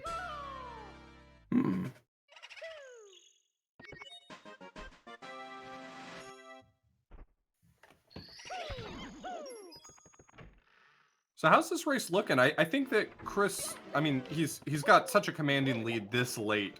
I think it's pretty much set that Chris is going to end up winning, but I think we have seen a lot of what we were talking about before with the lead actually shrinking, at least based on the numbers. Cheese had done a lot of the slower stars up front, but Chris is just such a consistent player. I think that was the big deciding factor. Yeah, okay, that HMC thing, that was huge. for Chris, like on Cheese's part when he was looking for the 8th red in Hazy Maze Cave, and he just had to give up and then go back later. That cost him a lot of time, and then the multiple deaths, like halfway into 100 coins. You gotta play safe. Like, the proof is in the pudding, ladies and gentlemen. Sometimes slower and safer is the maneuver. We were talking earlier about how Chris actually recently got a new world record in this of 2 hours and 35 minutes. And you know, he's at 115 stars at about 2 hours and 35 minutes. So it really just goes to show, you know, how much work and how much practice and how much consistency Chris has, that this race is probably going to finish in the ballpark of his world record, something you wouldn't really expect from your average randomizer. Oh yeah, and I mean, remember when the record was 3 hours? Like, he's taken it such a long way. All these 120 guys that have just really gone hard with this randomizer. Okay, taking a quick moment to read the sign just to make sure he's aware of what's going on here in the cave. Can't blame Cheese at all for that one. Yeah, both of these runners are both really great streams to tune into. So, you know, if you're enjoying watching this, for sure, check out both of these runners because they both have been playing a lot of randomizer lately. They're both very good and very entertaining streamers. And of course, the commentators as well, simply with the Scuba Divers Association. He is no stranger to Mario, been in it for years. If you want to see some top level gameplay and have some laughs, Simply Stream is a great place. And Arthur, I can't honestly say that I've caught yours, but I've heard it through the grapevine, some exciting just random games being played, some Super Mario World even. I play the bad stuff. Yeah. I mean, bad games are fun in their own right. So yeah, everyone, the streamers, the commentators, myself included, we all stream. So give us that quick little follow if you like what you're seeing and hearing. Yeah, Electric, a legendary commentator and an electric personality. Oh, I wouldn't go that far. All right, I'll take it back. And right now, I actually mainly run 70 randomizer, but I'm trying to force myself over that hill of learning TTC for standard 70. And someday we'll be doing standard 70 runs. 4 stars away, creeping towards the finish line. Cheese put up a good fight. Making his way up to 100. Oh, behind the Chrism fence. getting the worst spawn, at least as far as how it feels, based on where that last star is for him. And we can see he's not comfortable at all with the BLJ through there. I don't blame him. It's hard. Chris, not sure how he wants to get over here, deciding that this is the move, and I would agree. Oh, yeah. Otherwise, you'd have to go all the way through the maze. And at least here, like, you just round one corner and the other secret entrance is right there. Which is odd considering how hard these were to find when we were kids. Like, they're right beside each other. Come on. It all looks the same. It just jumbles you up. It really does. That maze feels so much more labyrinthine to a young mind. There's 3 openings in the high wall in the maze, and I'm just waiting for the day that something important in randomizer spawns in the 3rd one that no one ever goes in. Right. And what's really bad is when stuff spawns in the maze just above the height that the camera normally reaches. So you have to do like a lot of really flourishy movement going through the maze. I've had stuff spawn really high in the room with all the bats, and you just can't see anything up above them really well, so. Right. She's finally looking like he's gonna try his hand at picking up these ones right in the funnel.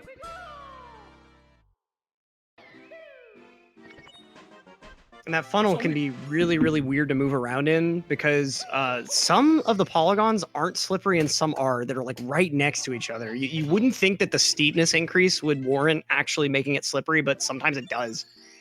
Chris only has 2 more stars before he heads into Bowser in the Sky. Spicy movement to get over to the warp really fast.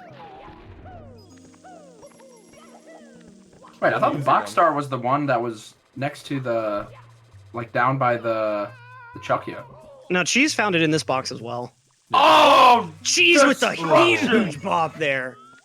Wow, that flipper was not messing around. That hurts. I felt that one deep below. in my That backup soul. kick, a really important one to master in this stage. Ooh, really nice movement into that cage. That puts him in the optimal position to just start swimming immediately. That's really good. Let's see how long it takes Chris to find this last star. That was pretty quick. Not long at all. Asked and answered. Now, of course, his very last one is going to be the Bowser in the Sky Reds, which are also randomized. And this stage can be a huge bomb.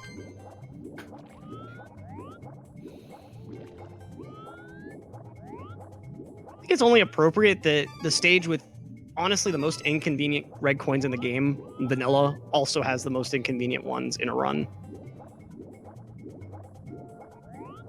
Oh! Falling All right right, through here we there. go. Jesus Early on, champs. though.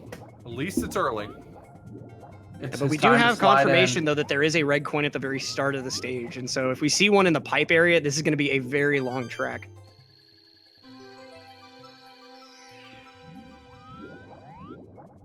It's kind of nice to be able to move without that box in your way, at least.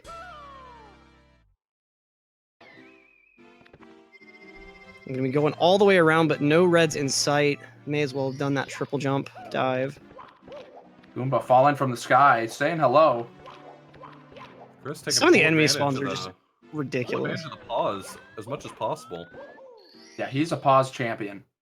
The game knowledge there, I didn't realize you could just go through there like that. Okay. Yeah, there's just like some broken ceilings in this game.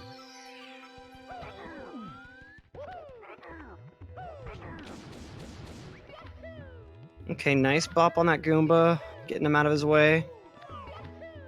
We're at 7 reds. There's one more left to hunt down. Getting the burn here, but it'll be okay.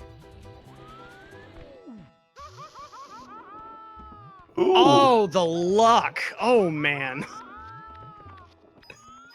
So all the reds were in the bottom half of the stage, and the star spawn's right there. That's just... You can't ask for better luck. There was a part of me that had anticipated Chris just throwing himself off the side and hoping for a god spawn. Right. Honestly, that's what I would have done. That's granted, I run 70, so the reds in here don't matter, but like, if I don't get something that's at least like at that checkered area, I just reset. It's not really worth going for all the movement through the stage when the respawns are relatively quick, and especially if you spawn at the beginning, chances are you will get a better spawn when you retry. So here we go, moving into the throws. It's happening. 244 on the dock. Uchi's getting bullied pretty severely. This is so many men. And of course, it's the only the bully that matters is Oh! the only one that doesn't go over. Oh man, Outplayed. Grass. They can push you through that fence too, which is way worse. Really? Yeah. Oh my If the goodness. If the bullies hit you against the fence, it's really easy to get pushed through. enemies just have so much force in this game. Well, you Oh, gotta Prism take a with lot the... of force to push around a Mario. Okay. Oh! Okay. Prism almost getting bopped off the stage. You're gonna have to wait for Bowser to move just a little bit. Is able to get in on that hitbox. Doesn't even need But to there's throw fire. him, just spin to win. One last throw to seal the deal. He's winding it up. Okay. Taking his time. Not sure why he just went so slow there. Dead on throw, What a though. That will throw. be it. And GG. Chrism takes it home very handily here. Very nicely done with a 245. Not too shabby. Just honestly a great time for a run that has so much RNG. Coming even that close to the world record is still really impressive. Yeah, when I Especially was given, at- remember, he had to recollect those TTM reds. I think there was like another longer star they had to redo, so... Yeah, when we were originally talking about estimates, I was told it would be unlikely anyone would go over 310. I mean, 245 is still incredible considering the estimate. Oh, yeah. No, Mitch.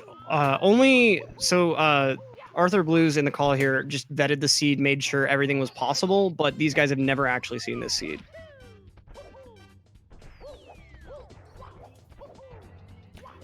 Yeah, we swapped the seeds pretty close to showtime because I wanted to make sure that we didn't end up with a seed where 120 wasn't possible. So I just grabbed the seed from my most recently completed 120 star randomizer.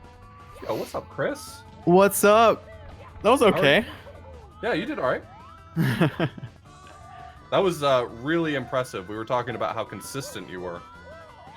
Yeah, I want to talk about like that Chukia in TTM that just ended my 100 coins attempt. That was so awful. Yeah, we mentioned that being pretty much your only major error.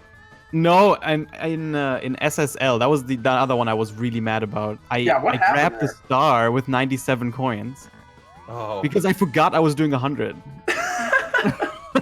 We just figured you ran out of coins. Wow. No, I just forgot about it. That's the worst. And then there was no backup stores in the pyramid, so I just had to die. That's rough. But yeah, I mean, it went okay after that, I guess. Yeah, not too bad. What were your thoughts when you realized those coins were on top of the big house in RR? I mean, it's normal. It happens most of the time that something important's up there. I was just really making sure to check every corner before I took the carpet ride because the carpet ride is so slow. That makes sense. Yeah, I mean, once you had identified that there were not going to be any stars up there, it was nice that you could just save that for the red coins. Now, yeah. Which spawns were you most happy with? Like, what stage did you enter and you just saw something that just made your heart just fill? Well, okay, if I was going for like PB, the fact that metal cap was vanilla is amazing. Oh, yes. That's like the really best thing.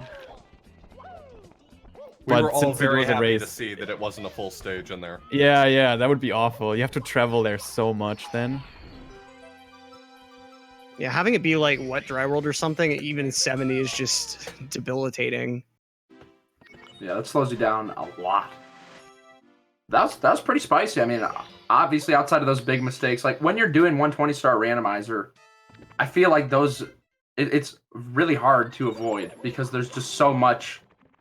You know, like you have a Chukia in a certain spot, or a Flame Spitter in a certain spot, or a Tornado, or whatever it might be. You can't be ready for everything. But you did recently get a hot 235. How do you feel about the record as it stands now? How much further can 120 star randomizer go? Yeah, I PB'd yesterday at 235.20. That run was really good. I actually didn't die a single time in that run. Wow. And the seat was good. It wasn't perfect, but it was very good. Yeah. So how much lower do you expect that it can really go? I mean, ideally, how fast do you think Randomizer can get with a more optimized seed? In 120 star, it could probably get 225 or something with like a really, really good run. Okay. You just need to get so lucky though. Yeah, and RNG just comes so much into play in a category like this. I mean, it makes a pretty big deal whether or not you get pretty good freestanding star spawns, box star spawns, and then those event stars you have to hope and get lucky. Yeah, what I always look for, like in a perfect seed, is that I want metal cap not to be a stage, obviously. That's like the worst case. I want BBH to be a stage because you don't want to travel like away from the backyard 6 times. So that would be nice. That makes sense. And then generally, if you think about it, so Tippy has 2 stages and a secret. So you want Tippy to have 2 stages and a secret, so you don't have to travel away from it. So everything should be in balance. But I've never gotten a perfect seed before. That's what you're looking for, though. Yeah, that's actually I never thought about that last bit because I typically have issues with various areas running dry in my runs, and so that's definitely gonna be something I'll look out for from now on because I never thought of it that way. Well, any other thoughts you'd like to share with us? Anything about this run that you want to speak to before we turn you loose to either go relax or join us for some commentary? I think I'm good. I'm pretty happy with the run. Yeah, I think there was a lot to be happy. I think your movement is really solid, but I think what really sets you apart is you got a lot of consistency, which is really helpful for something like Randomizer where you can't always go all in. Yeah, and I've played this game way too much. I know like all the backups. I've been on the grind for this game. I love it. Oh, I think cheese is done. Cheese wanted to get pulled in, have a little talk. Understandable. 12 stars still to go, and had some rough bits.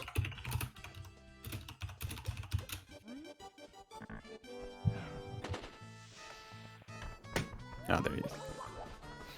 Hello. Jeez. Hey, How are you doing?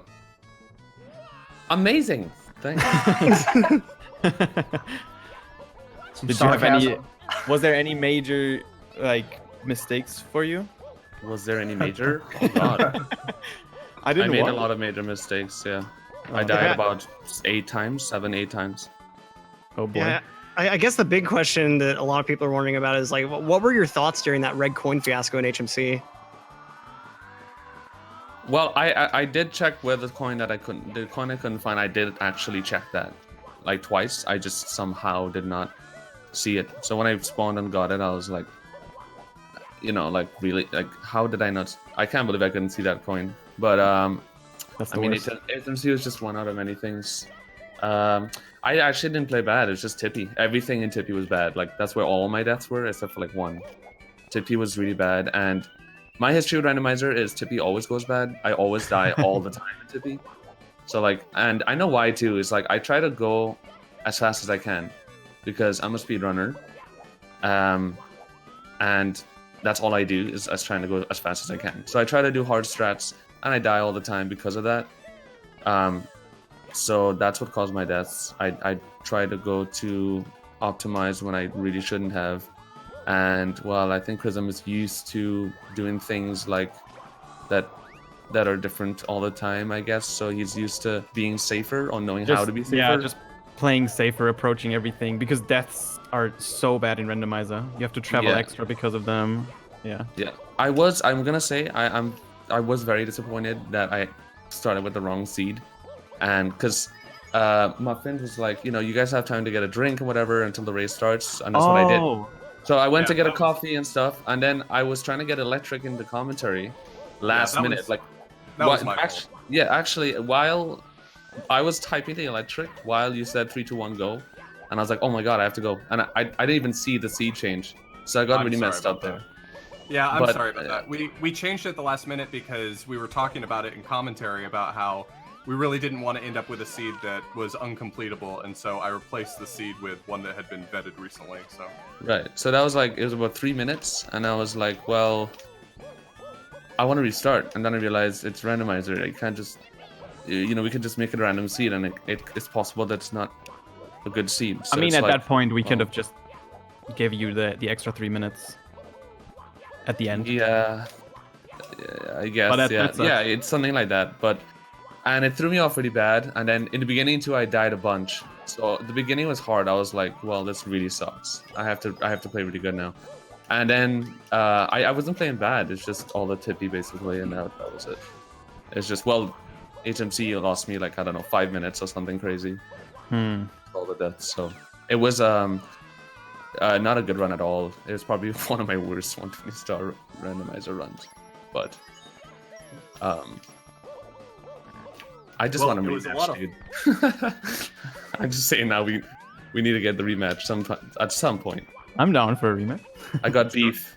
We got beef. So We got I mean- beef now. And I'm sure a lot of us remember how the simple flips race shaked out, and then of course the rematch just a complete reversal. So yeah, we got beef. Beef. well, maybe we'll see what we can do about that. Yeah, Chad is saying salt. Chad doesn't like me. Rip.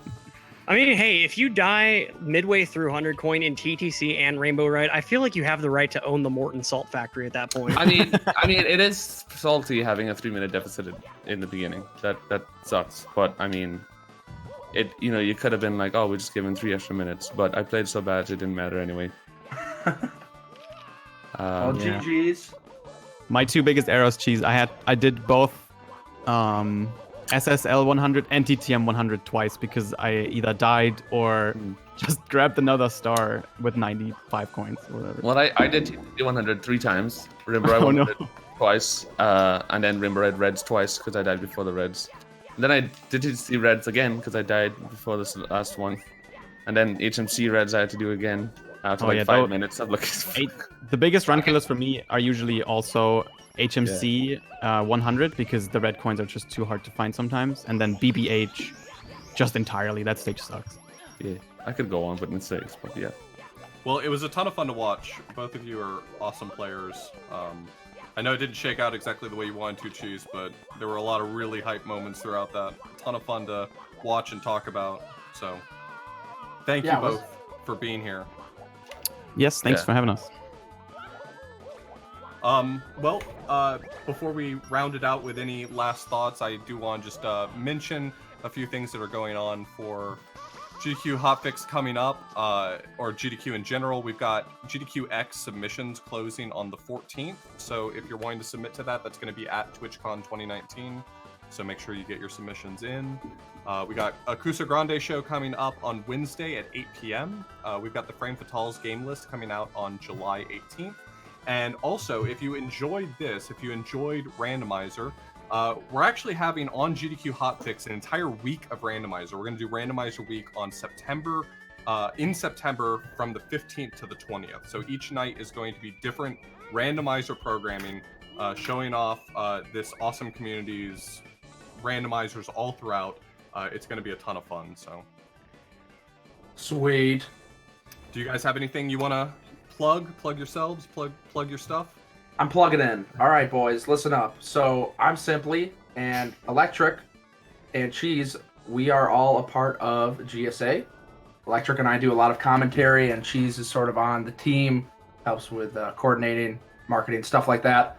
And GSA is the Global Speedrun Association, looking to be the home of competitive action with speedrunning. We just had our first live event recently. It was amazing. We're running leagues, and it's all streamed at twitch.tv/speedrun. So if you like races with some high-end commentary happening on the daily, go check out twitch.tv/speedrun because it's awesome.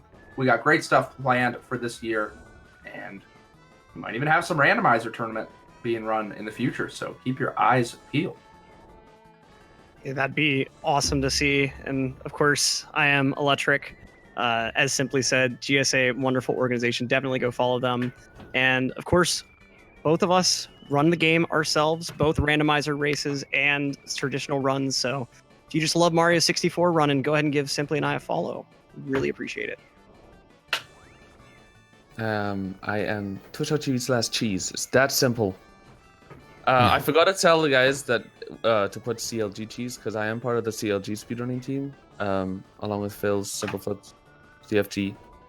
But yeah, I play this game. I speedrun this game like 120 star, 70 star. I mean, you guys, most people know me for my 120 star world record.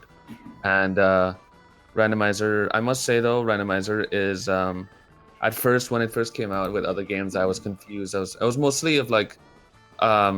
I see so many players like they're not doing RT anymore because they're just doing Randomizer because Randomizer is so addictive. And Randomizer comes out for Mario, and it's a lot different to most randomizers. It's more of like almost like a speedrun racing kind of randomizer.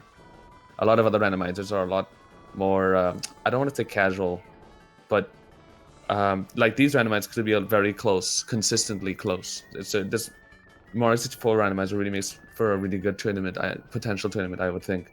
And so I know Chris does Randomizer like all the time. Yeah, I love it. I do it from time to time. There was a time that I spent quite a bit doing 70 star ones with races and Simply and Punky. I do spend most of my time doing RTA though, but yeah, that's pretty much it. You can find me on twitch.tv/360chrism, and I've been doing lots of Randomizer. Generally, I always keep myself to Mario, Pokemon, and Pikmin games, but I sometimes play whatever Nintendo brings out mostly. And if you like marathon runs like this one, ESA is happening next month. It starts on the 20th of July. In 2 weeks, actually, not next month. And I'll be running Pokemon Randomizer there, and a first-person platformer called Refunct. And there will also be a Sunshine any percent relay race with 90 players. Well, every player is going to do a single shine, and that's going to be pretty fun to watch. So check out twitch.tv/ESA Marathon. And yeah, thanks for watching.